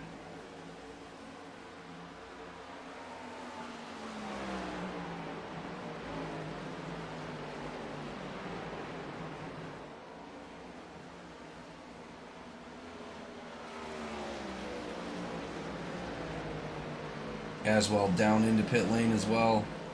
That's probably going to bring McCabe down with him, and Marion as well. We're about to see here in a moment. Nope, they decide to stay out.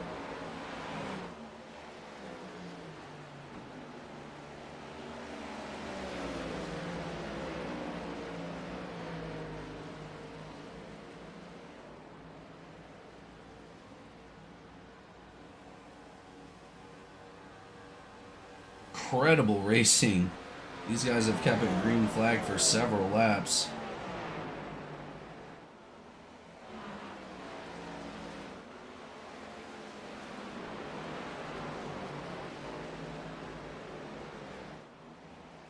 No, I did not hear that, Cody. Nobody said anything. What happened? He said OCS is going to make a return in April of 26. Congratulations on getting that back up and running. Amazing drivers coming out of OCS. Including myself. Actually, OCS was the first league I was a part of.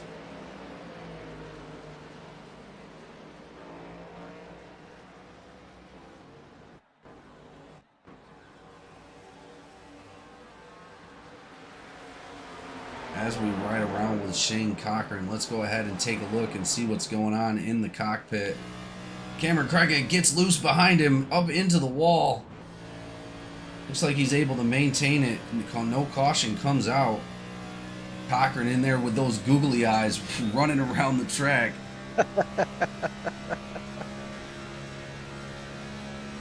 That's awesome. I don't care who you are. That's awesome. Hey, as long as he's not falling out of his chair. Really unfortunate event for Shane Cochran with the mishap with the number 1 going up into the wall. One getting tight while Cochran was in the lead. Taking some damage, going a lap down. Let's hope he can get back up towards the front of the people that are lapped down. He wants to be able to get in position to take that lucky dog.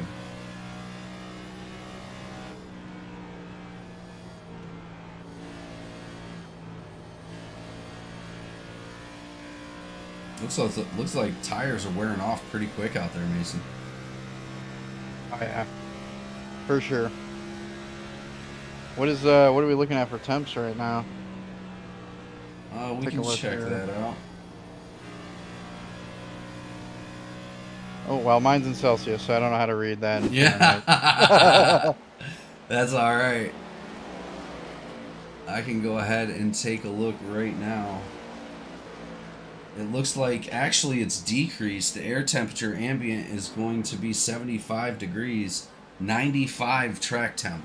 So it's went down 5 degrees since the last time we actually took a look.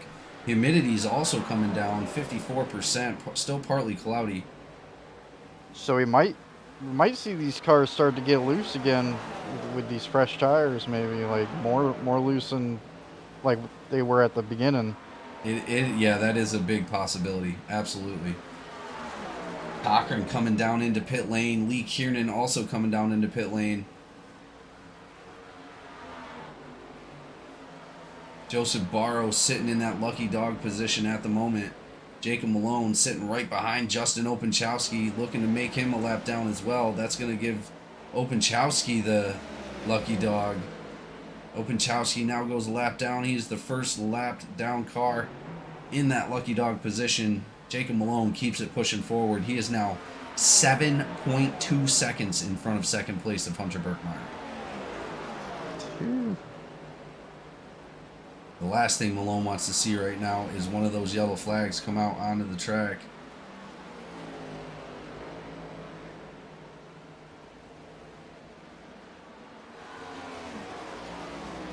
Just absolute stunning racing coming out of Jacob Malone here today. Hunter Birkmeyer as well, keeping up with OCS racing. He is going to be still in second place. This will be another podium for OCS this season and another podium for Hunter Birkmeyer.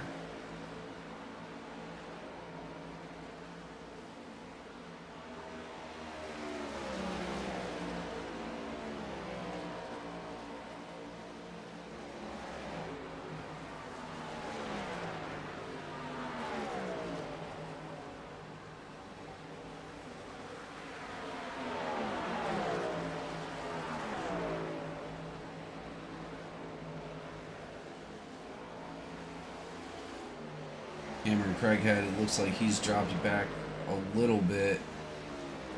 Craighead now in 13th place. Joseph Barrow still sitting in 15th. Does look like we have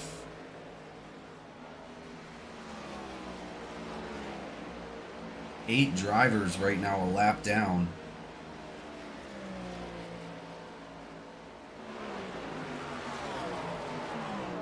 Jacob Malone looking to the back of Richard Elliott. Richard Elliott is already going to be, it looks like, is Elliott a lap down already?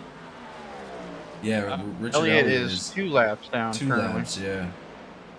That is going to put Craighead in jeopardy if he can't stay up in front of Jacob Malone. Craighead also will go a lap down.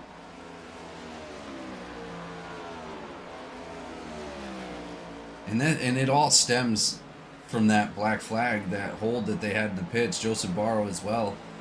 Just really unfortunate for those guys. They were doing extremely well up towards the front, especially Joseph Barrow maintaining that second position for so long.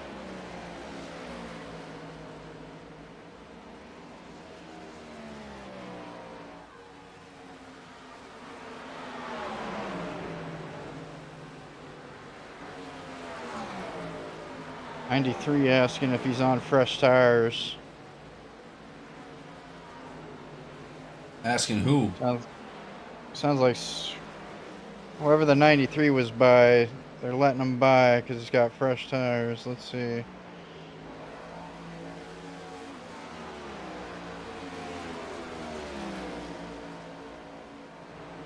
Let's go one back here. I can tell you, everybody. Looks like Campbell letting him by. Sending that courtesy of being on older tires, he let the guy with the fresh tires by. Campbell sitting in 7th place. No, Campbell's got 9 laps on those tires. I don't know.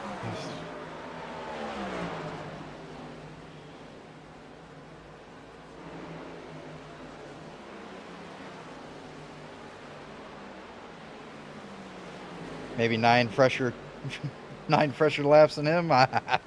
Caution comes out. Oh, caution! That's gonna Looks be. like R. Elliott here. Hold on. Yeah, that looks like it's gonna be on the number 02 of Richard Elliott. Oh, yeah, and as I suspected, just cars getting super loose again. Good call, Mason. Unfortunate for that number 02, Richard Elliott. We were just talking about him being a couple laps down. Oh no! Berkmeyer in the back of the 32. Oh, another one? Yeah, Under caution? Or- no, it wasn't Richard Elliott. It was Berkmeyer in the.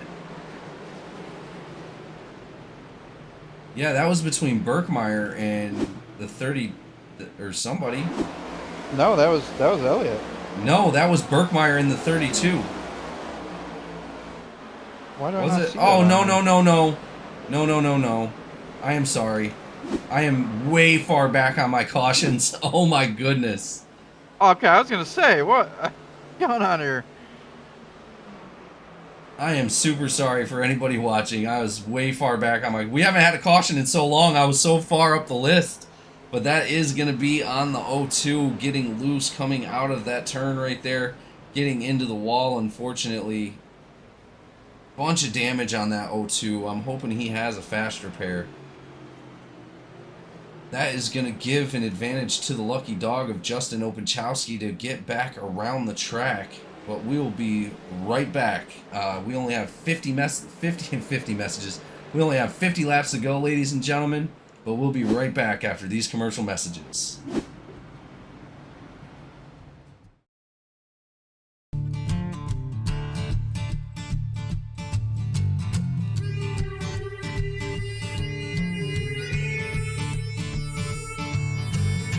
Sun's going down and the rig is on. iRacing is where I belong. Discord's lit and the drivers are here. This is GEC, there's no room for fear.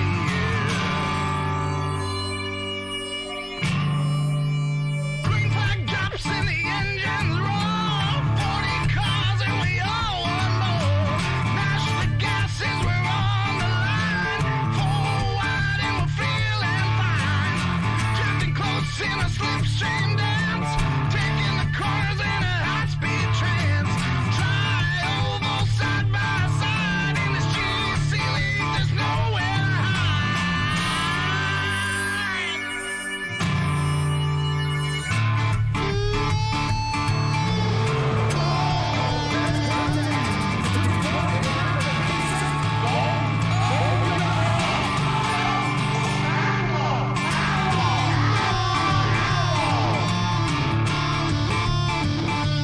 White flag need a perfect lap. All gas, no brakes to close that gap. Checkered waves in the racing world. Another battle is over and done. Cheers to the booth, hope they like the show. Victory lane is all I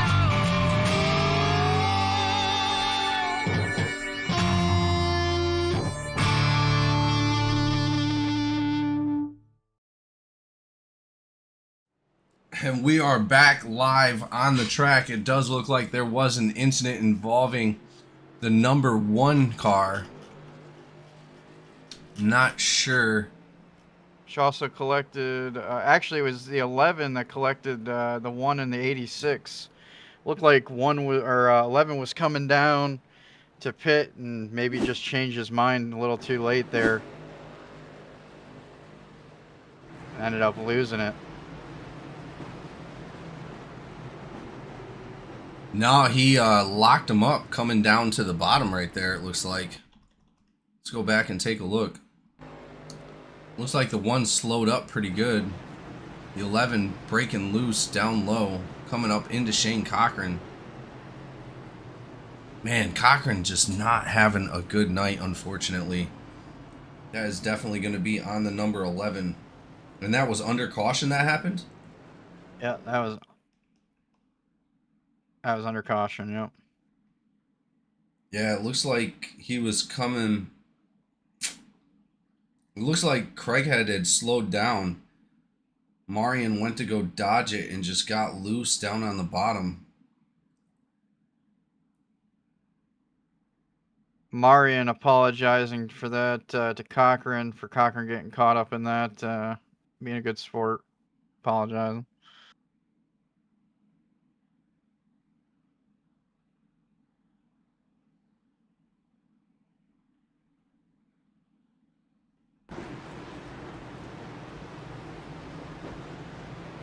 Cochran now back on the lead lap, by the way. Really? Yes, sir. I don't know, man. That I got somebody in the chat saying that was intentional. I don't know if I could call that intentional. I mean, I was watching the replay, and it looks like the one just kind of checked up on the 11. 11 wasn't sure really where to go. I mean, that's what it looked like to me anyway. Let's go ahead and ride in the cockpit of the 11.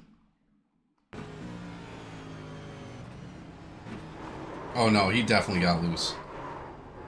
Yeah, he did not turn that wheel to the right at all. Like I said, I think it's more or less the one car checked up, and the 11 had to kind of slam on the brakes. He just kind of was trying to avoid it. Just unfortunately didn't work out that way. Yeah, well, and again, to apologize to Cochran and not Craighead, that is a little crazy. Well, hey, I mean, sometimes it just be like that, man.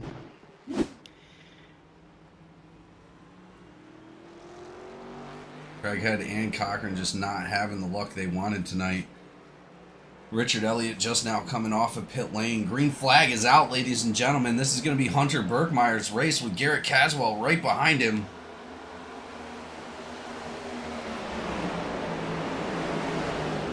Malone in the 87, both tail and tail. Whoo. Oh, who was that? Was that Darren Bruce? That was Darren Bruce getting loose up into the wall. Oh, no. What just happened? Caution goes out. That's going to be Cameron Openchowski. Craighead, Openchowski, and R. Evans all being collected in that. Craighead jumping to the pits.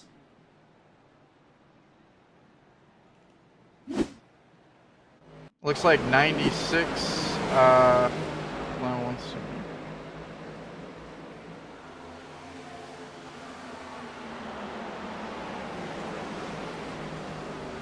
Yeah, looks like race control has number 1 at fault on that. Is that his second That, for the night? I believe, is his second, and he has disconnected from the race. Really unfortunate right there. I'm not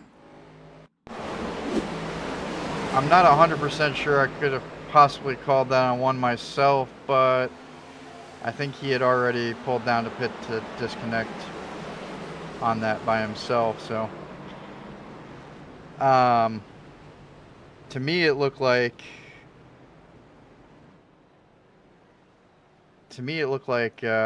Which number was this? the 96. Yeah, the 96 got into the wall and bounced into him, but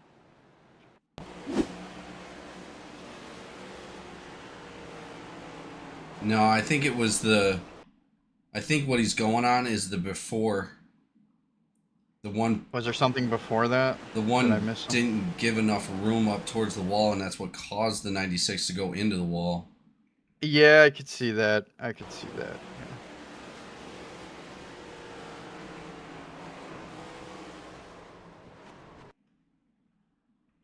I think that's what he's going on.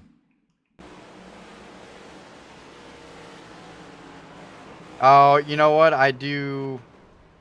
As I rewatched that a little further back, I did see that he kind of just pushed up into the wall.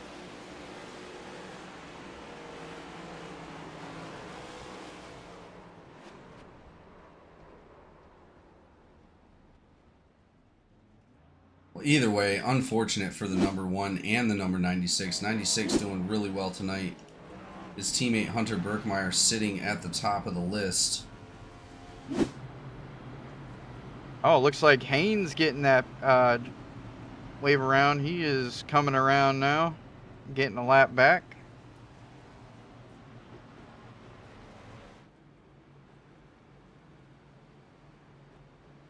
Joseph Barrow also on the lead lap as well. Bunch of guys coming back on the lead lap. Looks like we have Kiernan still 2 laps down and Elliott with 3 laps down.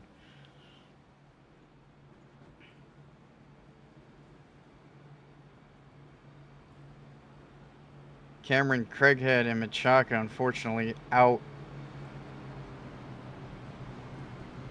for this race.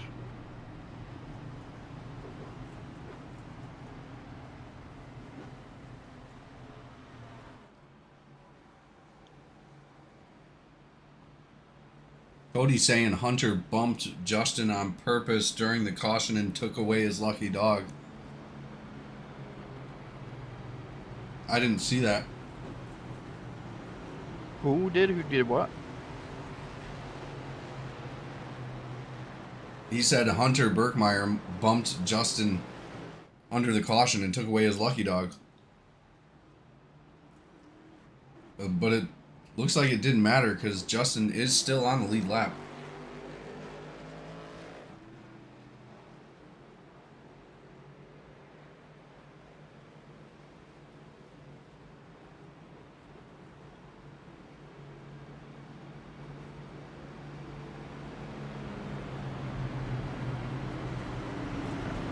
Isn't Berkmeyer P1? He's not even a lap down. No, I'm not 100% sure. I didn't see it. He could have caught up to him during the caution lap or whatever.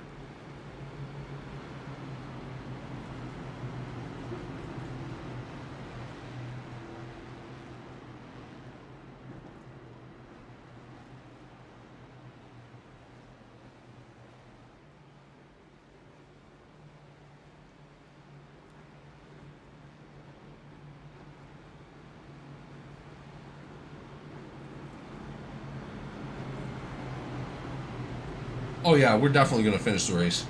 Mason, how much time we got? Oh, we still got 58 minutes. Yeah, we're good. Damn near a whole hour left. We'll be good.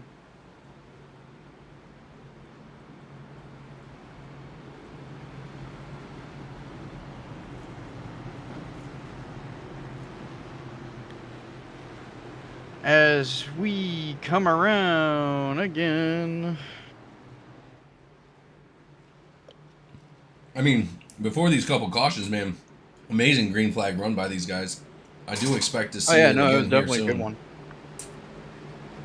It's gonna That was probably one of the longer green runs that we had.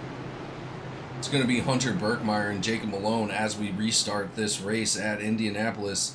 Pace car is about to dive off the track. There we go, ladies and gentlemen. Green flag's going to come out here in a moment. We'll see what Berkmeyer can do on this restart.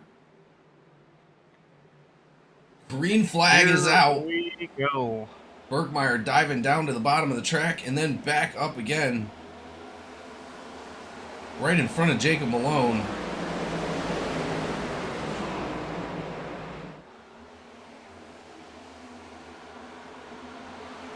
Great restart by Hunter Berkmeyer trying to battle off the number 8 of Jacob Malone. But they also got to be careful. Too much battling will give the advantage to Darren Bruce. Darren Bruce going to be moving up.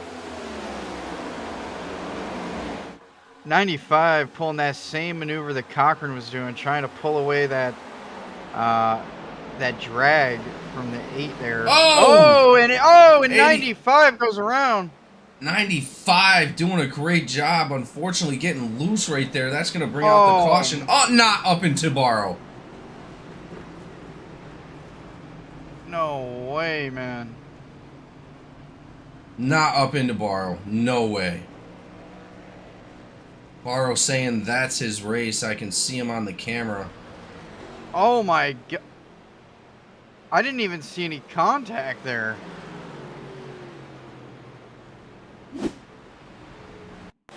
Well, let's take a look from behind and see what happened. No contact whatsoever. It looks like just a whole lot of air got in between him and Malone, and that air just threw him into the wall. Really unfortunate to see the number 4 involved in that. Bunch of front end damage coming from Brawl. I don't know how much repair he's going to have left in him. Berkmeyer with the meatball flag at the moment. Brawl with a black flag. He's going to need to get that black flag cleared.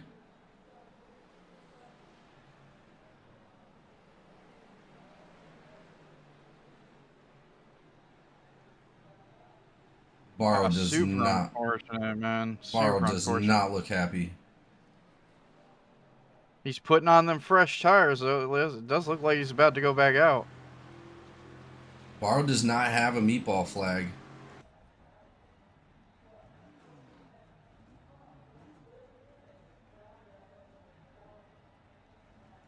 Looks like he had to back up. Lee Kiernan also getting a 1 times in that. I don't know if he got collected in that or not. Nope, it just looks like it came down into the grass.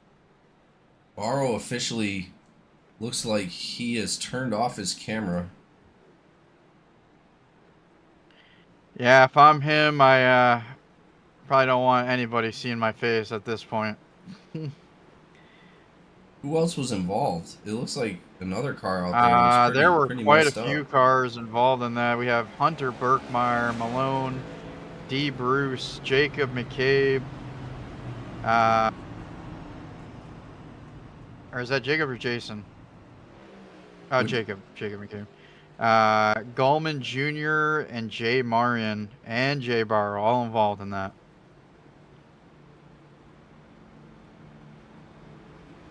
Brawl making his way back up onto the lead lap. Just really unfortunate to see for that number 4 car.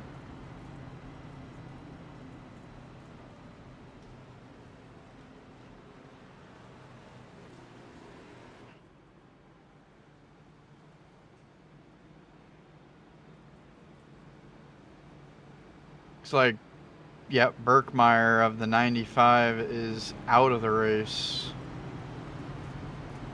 That sucks. He was doing really good as well, but Jay unfortunately Barrow he just got super also loose.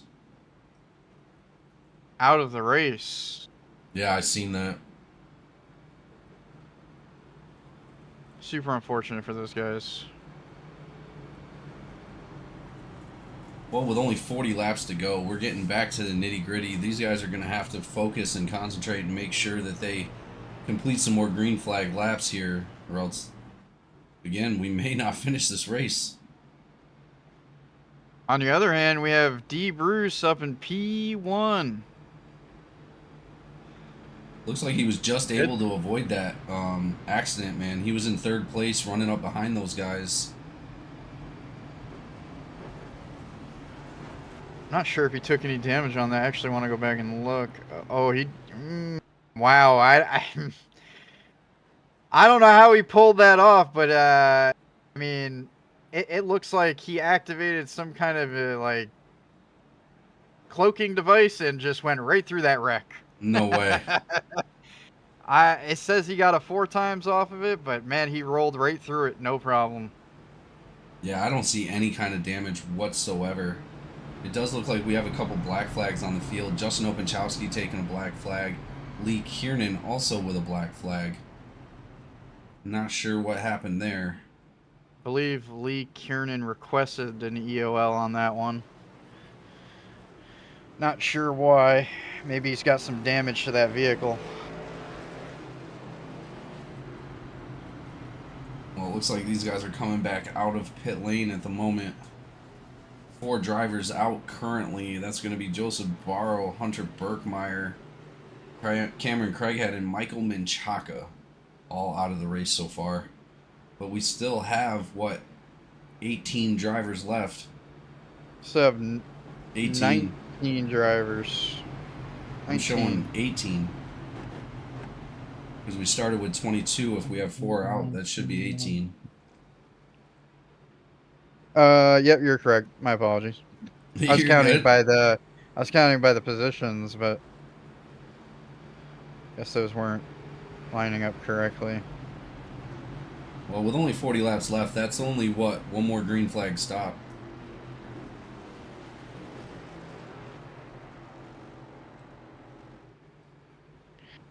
Yeah, I mean, if they can keep it green around here, I mean,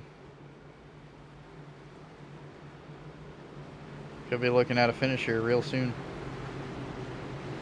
Looks like Berkmeyer jumping into the chat saying packed air on my left rear, which gets you loose. Just really unfortunate, man. You were running really, really well tonight.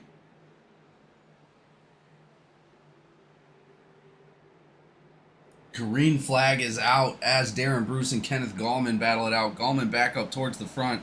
Gallman with a little bit of damage on the front right of that car. Let's see how that impacts his restart here. That does allow Wesley Lynch to get down to the bottom of him, but he's not able to make that pass. It looks like Kenneth Gallman going to be able to maintain the second spot for right now. Darren Bruce with a huge jump on these guys. He's now almost 1 second in front of second place already, and we haven't even completed a full lap back around the track. Kenneth Gallman Jr. and Lynch battling it out for second place. It looks like Lynch takes that second place. Well, now Gallman has another issue. He's going to have that 37 of bad Brad Wilson sitting right on his outside. Looks like he was looking to the inside there for a second.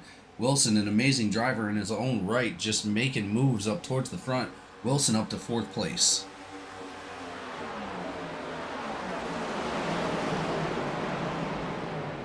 Darren Bruce with a pretty good gap right now. Yeah, he's working on 1.2 on Wesley Lynch at the moment. Wesley Lynch has got a good gap on Brad Wilson as well. Wilson moving up to second place in front of Gallman. Gallman just not doing well with that damage on the front right of that car.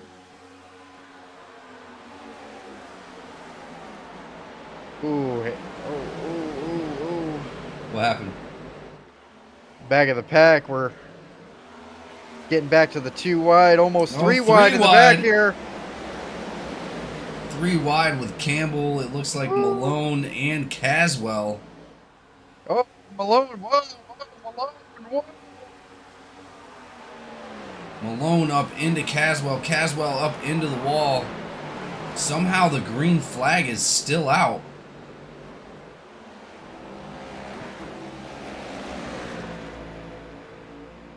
I don't know how that green flag stayed out. Let's go take a look. See if we can catch an image from behind.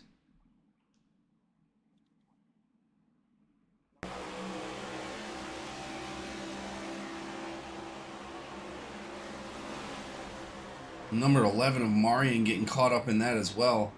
The cars didn't turn sideways enough to bring out the caution.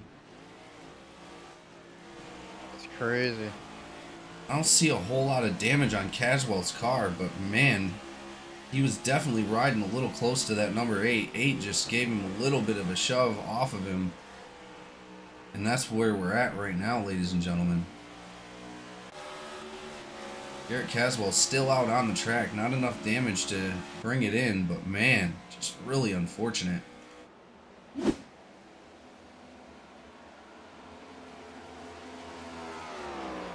Not what we wanted to see at all. No, not at all. Cameron Craighead jumping in the chat, rooting on Wesley Lynch and Gallman.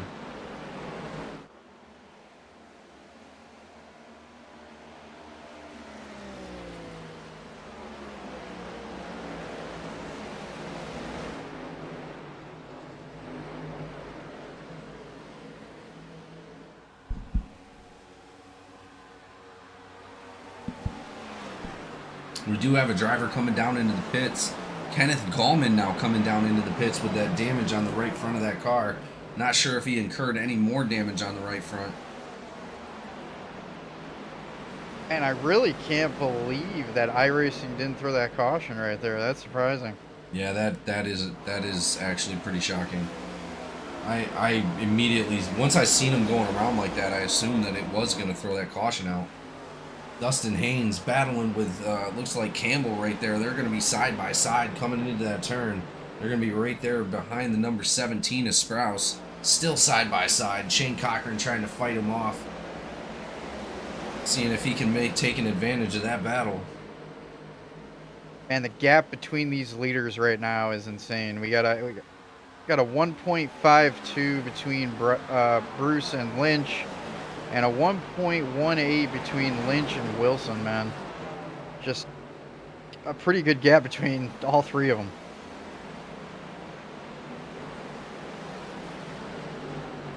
It looked like just a second ago, a little bit of contact between the number 3 and the 5 going into the front, or the number 3 and the 86 of Shane Cochran going into that last front stretch. Cochran having to shoot down to the bottom of the track, but it looks like they are able to maintain the green flag.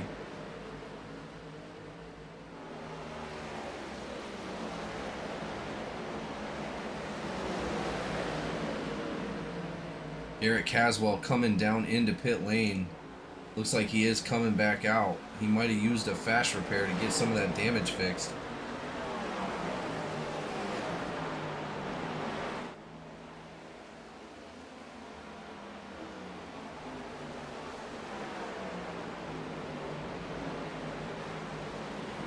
That was a pretty hard hit to that outside wall. Again, I'm super shocked that it didn't throw that caution. Yeah, that's I actually have zero idea how it didn't throw that caution, because I mean, granted his car didn't really fully turn to the side, but I mean it looked like it was far enough. Well, if he did use that fast repair, that's going to be good, because he's sitting in the lucky dog spot and definitely fast enough to maintain it. He's only got Richard Elliott, which is 18 seconds behind him.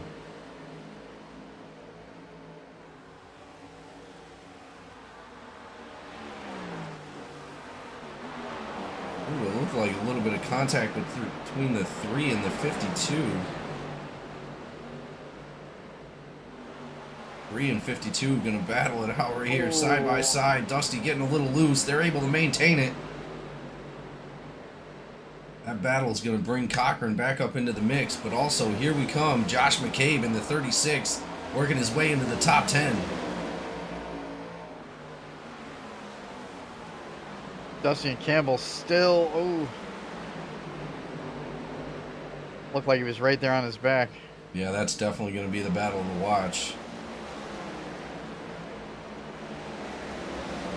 Well, that's going to put Josh McCabe right there behind Dusty Haynes. McCabe able to take that spot from Shane Cochran. Shane Cochran falling back a little bit to 10th. Yeah, I don't know why I was calling him Jacob earlier. I'm glad you corrected me on it's that. Josh and Jason. Josh and Jason McCabe. I should know that, but apparently not. Nope, you're good. Josh is in the 36 and Jason's in the 35.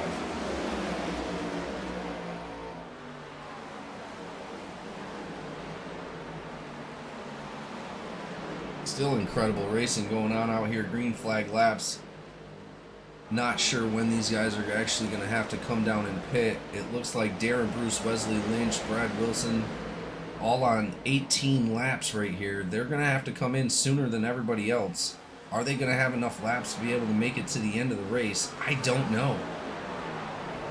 Looks like Campbell, Haynes, McCabe, and Cochran all trying to work together here. Campbell possibly trying to get him to break that motion in the back there so they can't catch up to him, but for the most part they're staying in line with each other. Yeah, Cochran is not, I'm sure, still not happy about the events that happened in the beginning of the race with the number 1 of Cameron Craighead. I'm sure Craighead did not mean it. It looked like he just got really tight up into Cochran. Cochran just not. He was not very happy about that. No, not at all. He might have even came over the mic. I'm not sure. Oh, he did. He did. I can confirm. Well, either way, he's worked his way back up to up into the top 10. Doing a great job out here.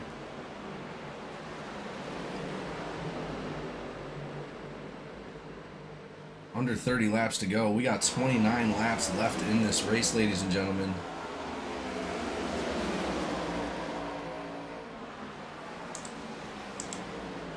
This might be Bruce's track to win here. If he keeps this lead up and can maintain it. The only problem he has is worrying about how much gas he has and how the tires are going to be on the last laps there. Yeah, because he's now what, almost 3 seconds, 2.5 seconds in front of Wesley Lynch. Wesley Lynch is 1.5 seconds in front of Jacob Malone. Jacob Malone moving back up to 3rd place. Closing in pretty quickly on Wesley Lynch. But yeah, you're right. I don't know if they're going to make it on fuel or not. That's going to be the big question. Does Bruce, Lynch, and Wilson have enough to stay up front? I think that is the question. I think Malone came in and pitted a little earlier than them. So he might be on a 1 pit stop run right now. But those guys, they're going to have to keep pushing hard. They're going to have to separate these laps and make sure that they only have to pit 1 time. Because if they have to pit more than once for fuel, it's a game over. These drivers definitely have to do their best to keep it green right now as we are coming down to 39 minutes remaining in the session. Well, it looks like Darren Bruce, Wesley Lynch, and Brad Wilson all sitting on 22 laps at the moment. They're going to have to push this fuel as far as it possibly can go. And I don't know if they're going to be able to. Dusty Haynes diving down low in front of Shane Cochran. Shane Cochran going to be on his inside right here coming into turn 3. It's going to require... Oh. Ooh, Shane Cochran getting a little loose with 93. Reggie Jug Evans Jr. tapping the backside of Shane Cochran. Cochran still able to maintain it. They're coming into the front stretch. Randy Sprouse now coming down into the pit lane. Sprouse may be trying to get that early pit, and it might end up helping him in the end. We'll see.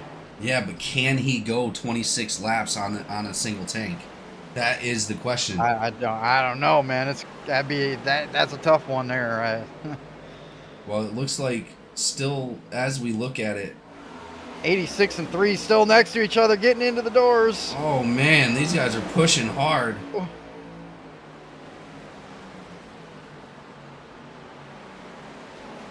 86 just pulling forward ever so slightly, able to take that position away.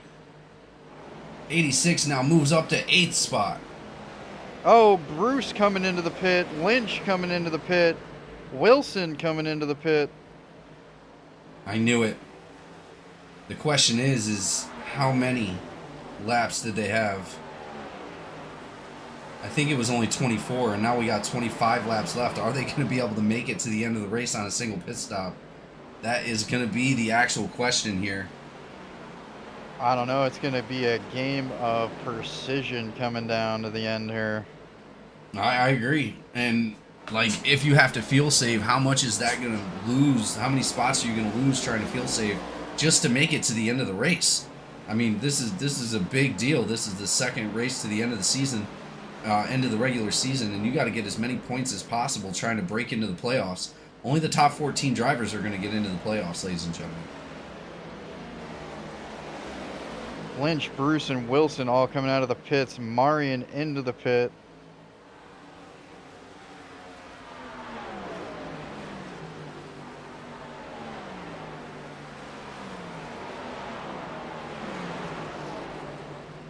That's going to give the lead back to Jacob Malone. Jacob Malone is now in front of K. Dunn. K. Dunn about 3 seconds back in second place.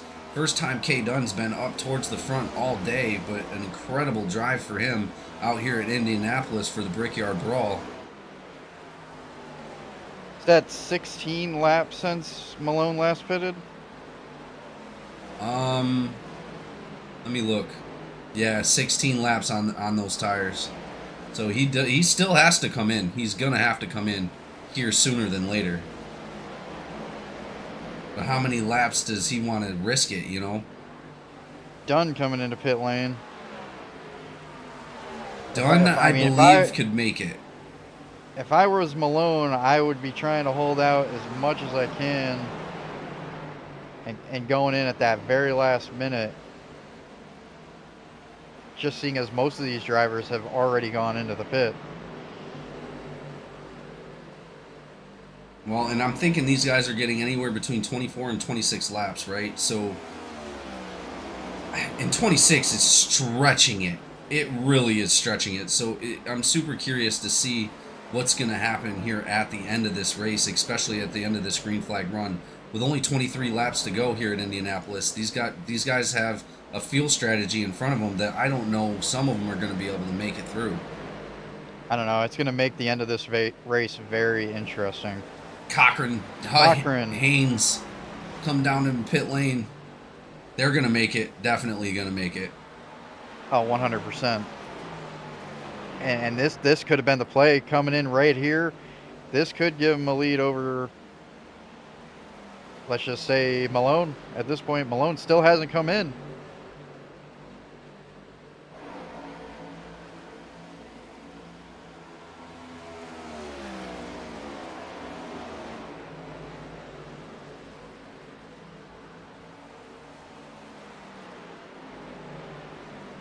$22 laps to go.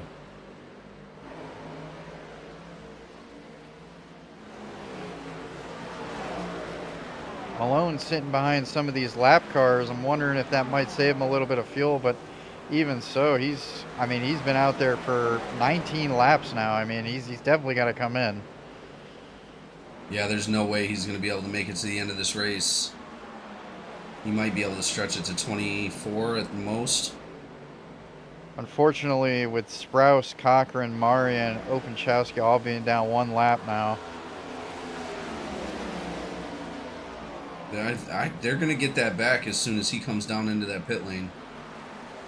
Oh, guaranteed. Just when. It almost seems like he's not coming down, which is so interesting. That puts Josh McCabe up into second place at the moment. Oh, and as I said it, here he comes, Malone coming into the pit.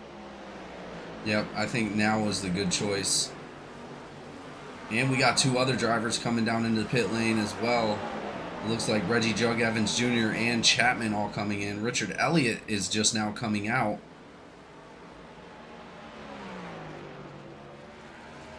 Cochran getting his lap back right there with Malone coming in.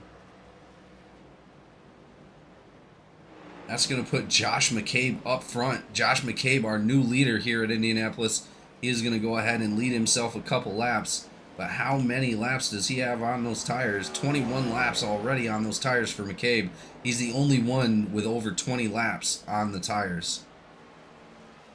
He definitely still needs to come in. He's been out there a lot longer than Malone now, and got to definitely come in and get those. And there he goes. He is coming down into pit lane. He just wanted to get those laps led. Just get a couple extra points there for leading the lap. Well, and surprisingly enough, that puts Kenneth Gallman in the front right now with Wesley Lynch behind him. Kenneth Gallman, let's see how many laps he has on those tires. He has about 15, it looks like. Oh, Gallman is definitely going to have to pit again at least. It looks like Lynch, maybe not. Lynch might just barely make it across the finish line. That's going to put Malone back out on the track.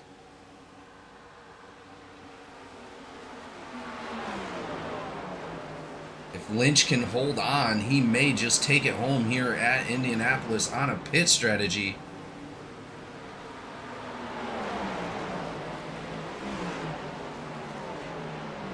Garrett Caswell, after that incident earlier in the race, has now moved up to 7th place, back up into the front top 10.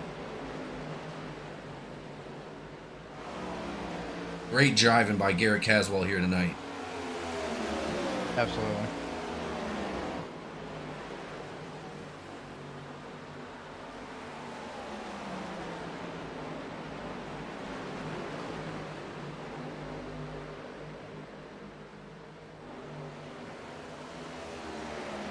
Well, with Gallman having to pit, man, Lynch has a problem also. He's got Darren Bruce not too far behind. Darren Bruce is only about a second behind him.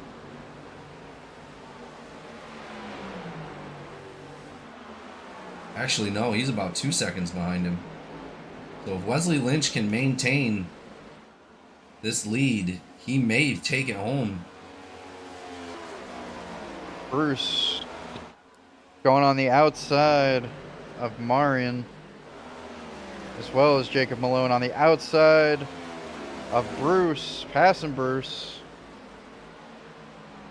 Malone, you got to think he's going to be on the freshest tires on the track right now. He's only got 2 laps on those tires, whereas in Lynch now has passed Gallman. Gallman coming down into pit lane to get the rest of that fuel. Wesley Lynch is now our new leader. But he's got to be careful. He only has Jacob Malone about 1.4 seconds behind him.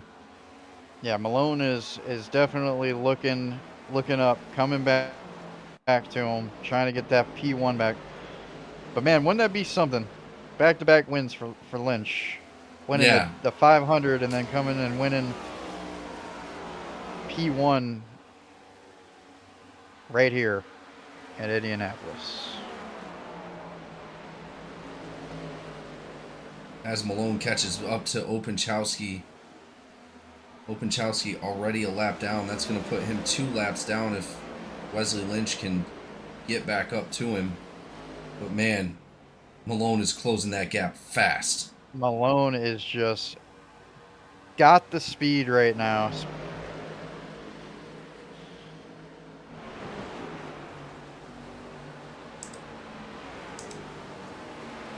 Just with every little turn is just gaining another little 0.1 seconds on him right now. How much time we got on the track? We have a 28 minutes remaining. I think we're going to be good. Oh, yeah, I mean, we got what? Another 16. Yeah, oh yeah, we'll be good. As long as we can keep it green.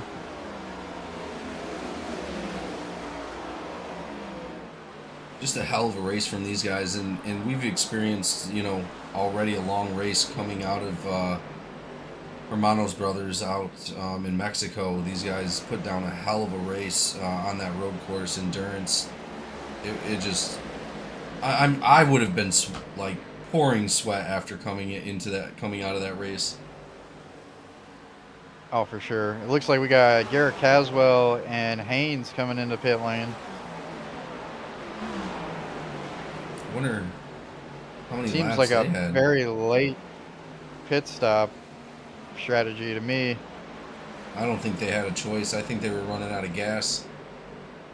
It's like, actually, I can't see them on the pit strategy thing here, but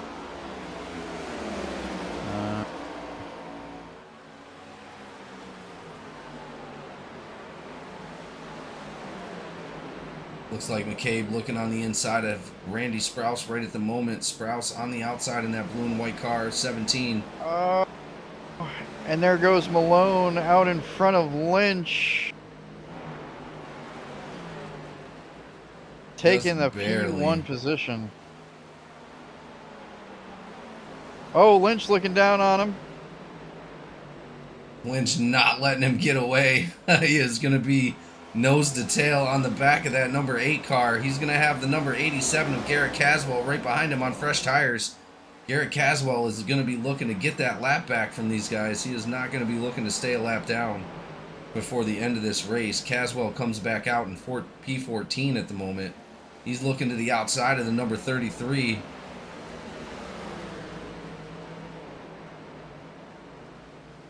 Malone just making it happen right now. Caswell right on the backside of the 33.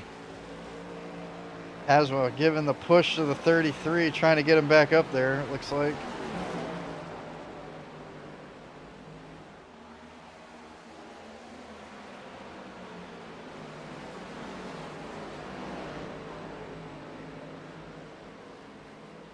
Caswell moving to the outside of the 33. Nope, he's going to go ahead and stay right behind him.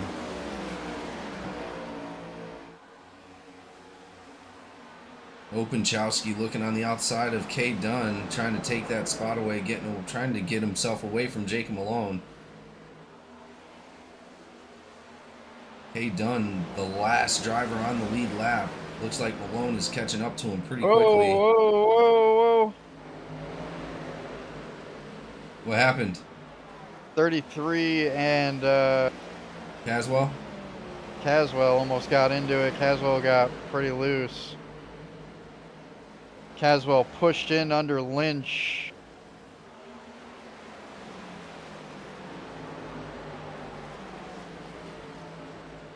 Caswell just making it happen. But you'll never believe who's up in the top 3 right now. Cochran up in P3. Yeah, dude, that's wild. Where did he come from? The freaking ninja strikes again. Telling you, man. Yeah. Race control having to step in over radio chatter. A couple of the drivers getting pretty heated on that last little stretch there. Who was it?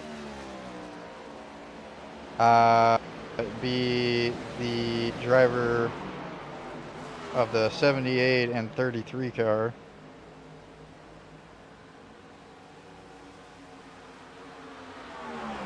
Lynch and Caswell? Yeah. I mean, did he like push him out of the way or? He got down on the inside and made him loose. Just wasn't very happy with it. It killed his speed with Malone. Well, Malone now 2.7 seconds up in the top right now. It looks like he is going to be unstoppable for the end of this race. 33 Lynch coming down in. Coming into the pit. He's not going to make it? I'm not sure if it's not making it or if he's just calling it quits. No Not way. sure. He was in second place. He had to have come down because he wasn't going to make it in. He wasn't going to make it on fuel.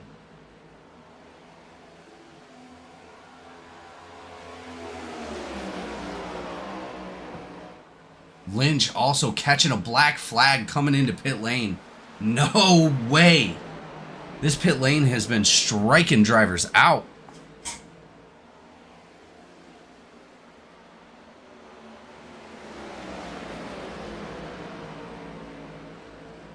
That is going to put Shane Cochran up into second place in about 3.7 seconds in front of Josh McCabe in third.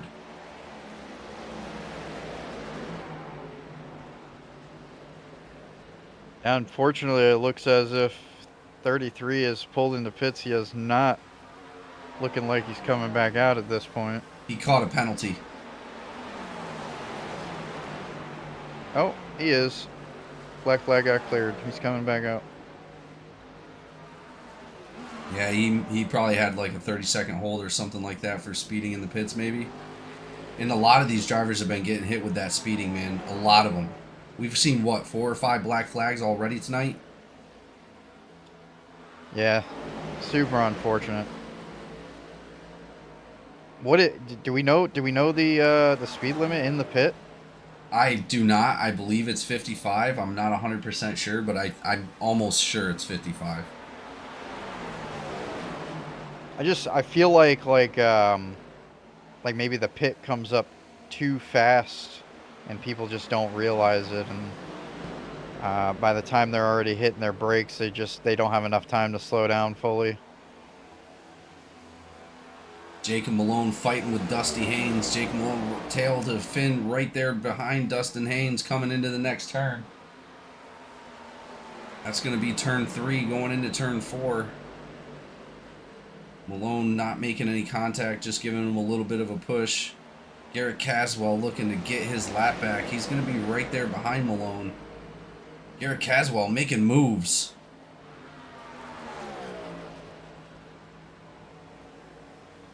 I keep flip-flopping between Malone and Cochran, and Malone just kind of in the middle of these two fighting it out. And then Cochran kind of on a Sunday drive back here in P2. Yeah, Cochran's now moved up almost 4 seconds on Josh McCabe in second place. Jacob Malone still sitting about 10 seconds ahead of Cochran at the moment. Caswell looking down low, looking high, not making it work. Malone diving to the inside of Dustin Haynes. He's going to make a pass and make Dustin Haynes go a lap down, but Garrett Caswell also right there. Garrett Caswell also makes the pass. And Wilson having to come into pits as well now.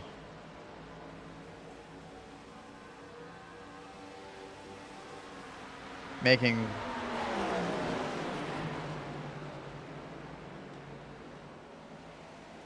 that making 10 drivers currently down 1 or more laps now. That's incredible. Only 7 drivers currently on the lead lap. Looks like 8. Gallman's the last one to lap down, or going on the lead lap. He's in 8th spot right now.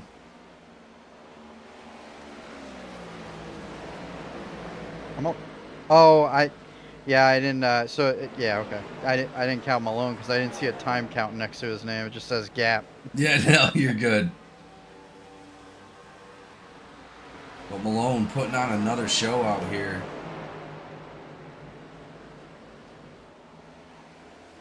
Really sucks to see Wesley Lynch catch that black flag, man. He was doing so well. I swore he was going to make it to the end of the race. I really did. Well, he came in, I believe, 1 or 2 laps before Malone, didn't he? No, he came in a little after Malone, but it would have put him at 24 laps by staying out the whole time. So I'm just not sure why he came in.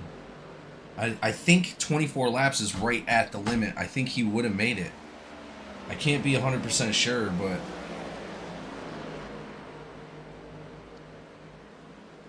I'm not sure, man. Not sure.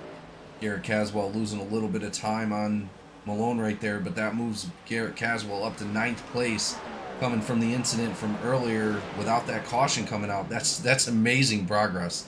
Hell of a drive coming out of the 87. Coming into pit lane. No way. You're lying. Must have not been able to make it on the fuel that he had. I don't even hear his car running. I'm not sure if he ran out of gas or if he just turned his car off. There's no way. He would have definitely made it. I'm not sure that I hear an engine going right now, so I'm pretty sure he might have ran out of fuel there.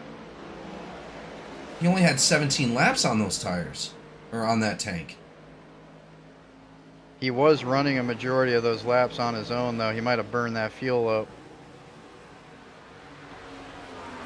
Yeah, but now the question is Jacob Malone going to make it? With only 3 laps to go here, ladies and gentlemen, I mean, a lot of crazy stuff has already been happening.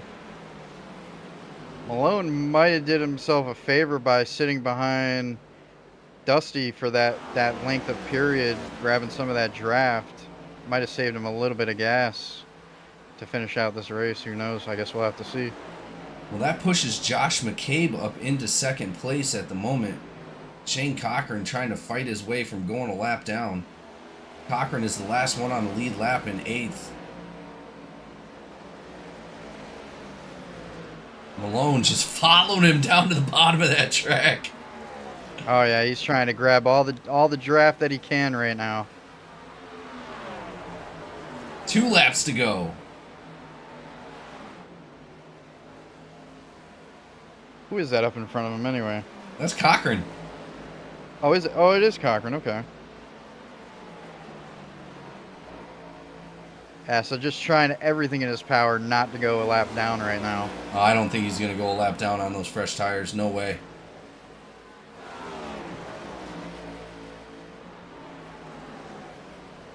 $124 laps of 125.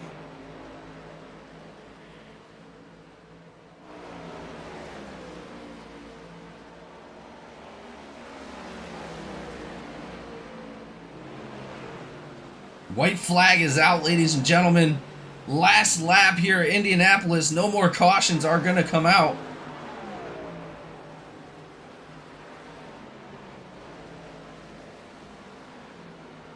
Looks like it's up to Jacob Malone just not to make a mistake for the last few turns of this race. Richard Elliott down to the bottom of the track.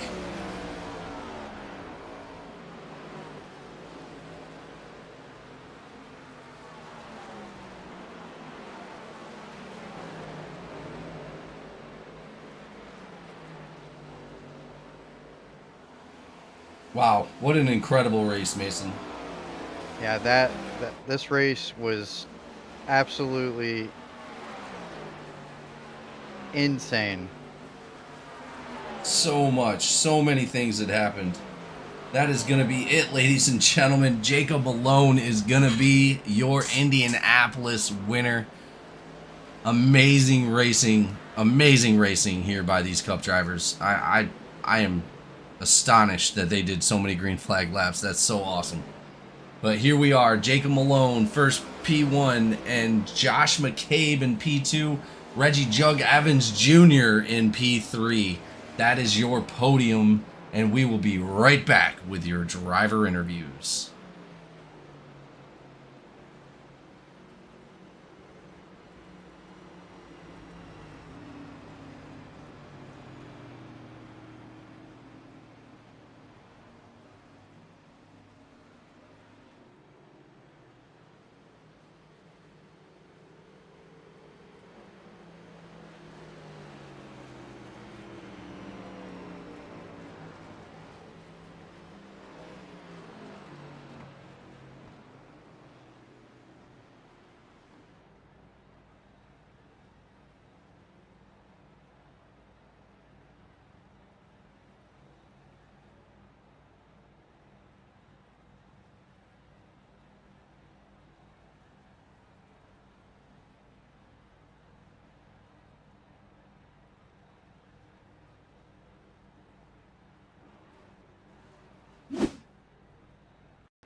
All right, ladies and gentlemen, we're back with your podium drivers. And as always, we're going to start off with your winner here at Indianapolis for the Brickyard Brawl 312.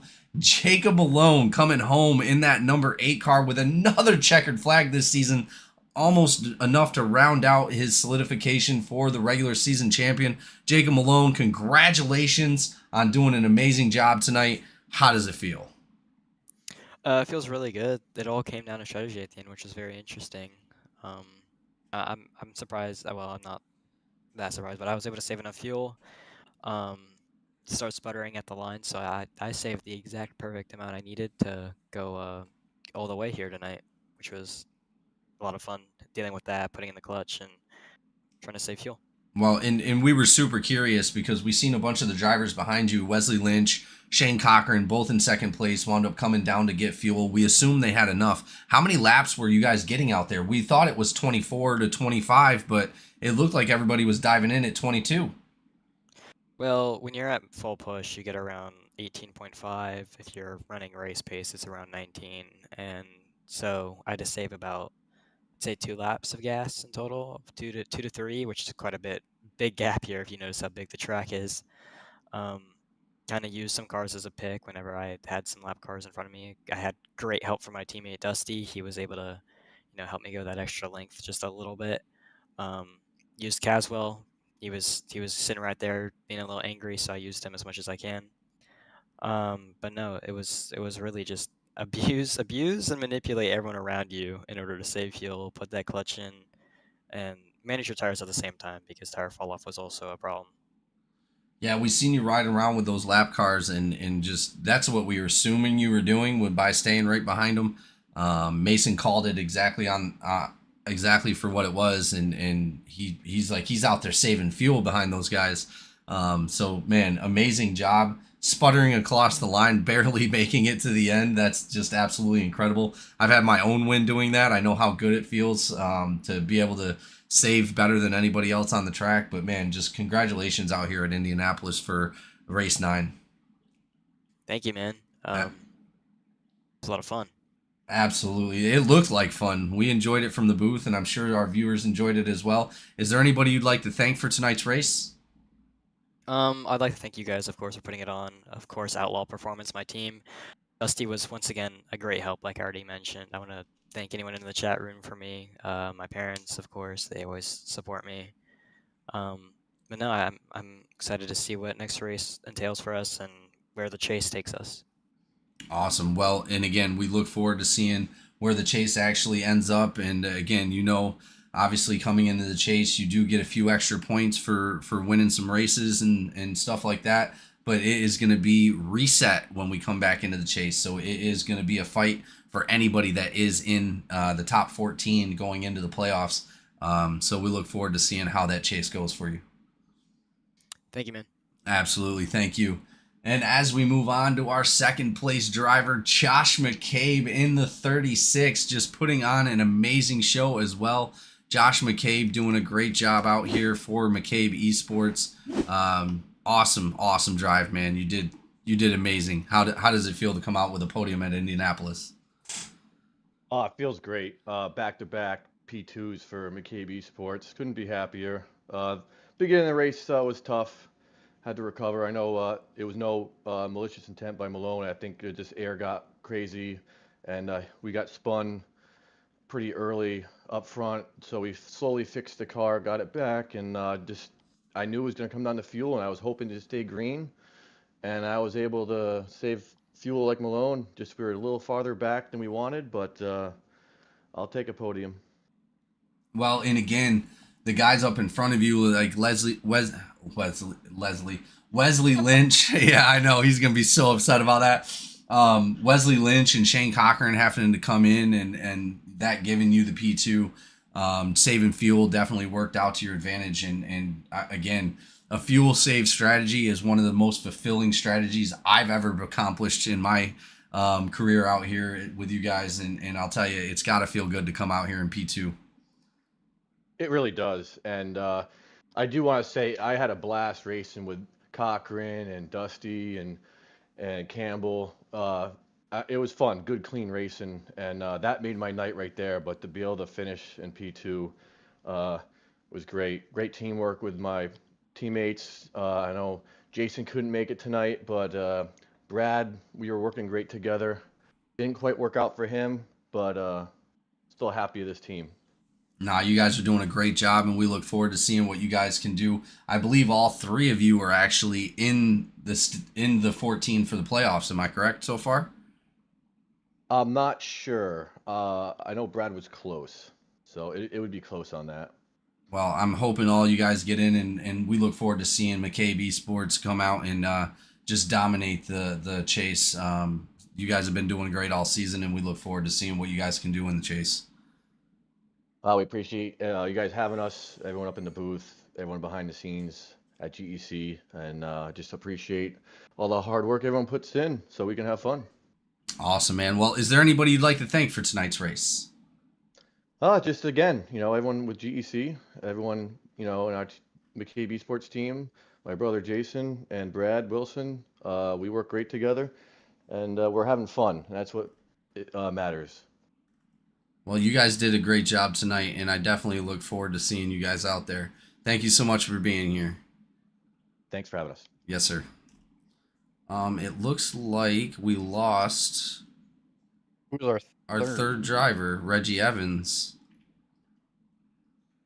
I'm not 100% sure where he went. I'm not sure. I think he might have actually disconnected it when you dragged him up, so I'm not sure. Let's see if we can get him back real quick.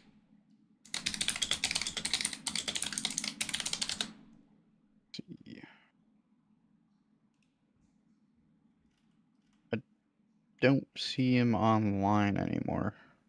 Yeah. Well, I wanted to be able to interview him. This is the first time we got to talk to Reggie Evans up in the podium this season.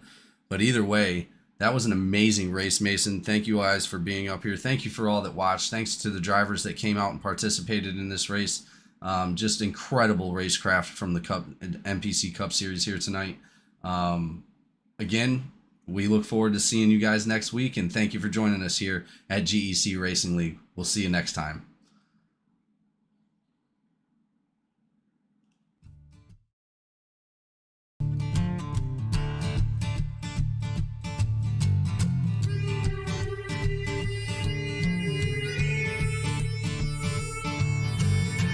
Sun's going down and the rig is on. iRacing is where I belong. Discord's lit and the drivers are here. This is GE.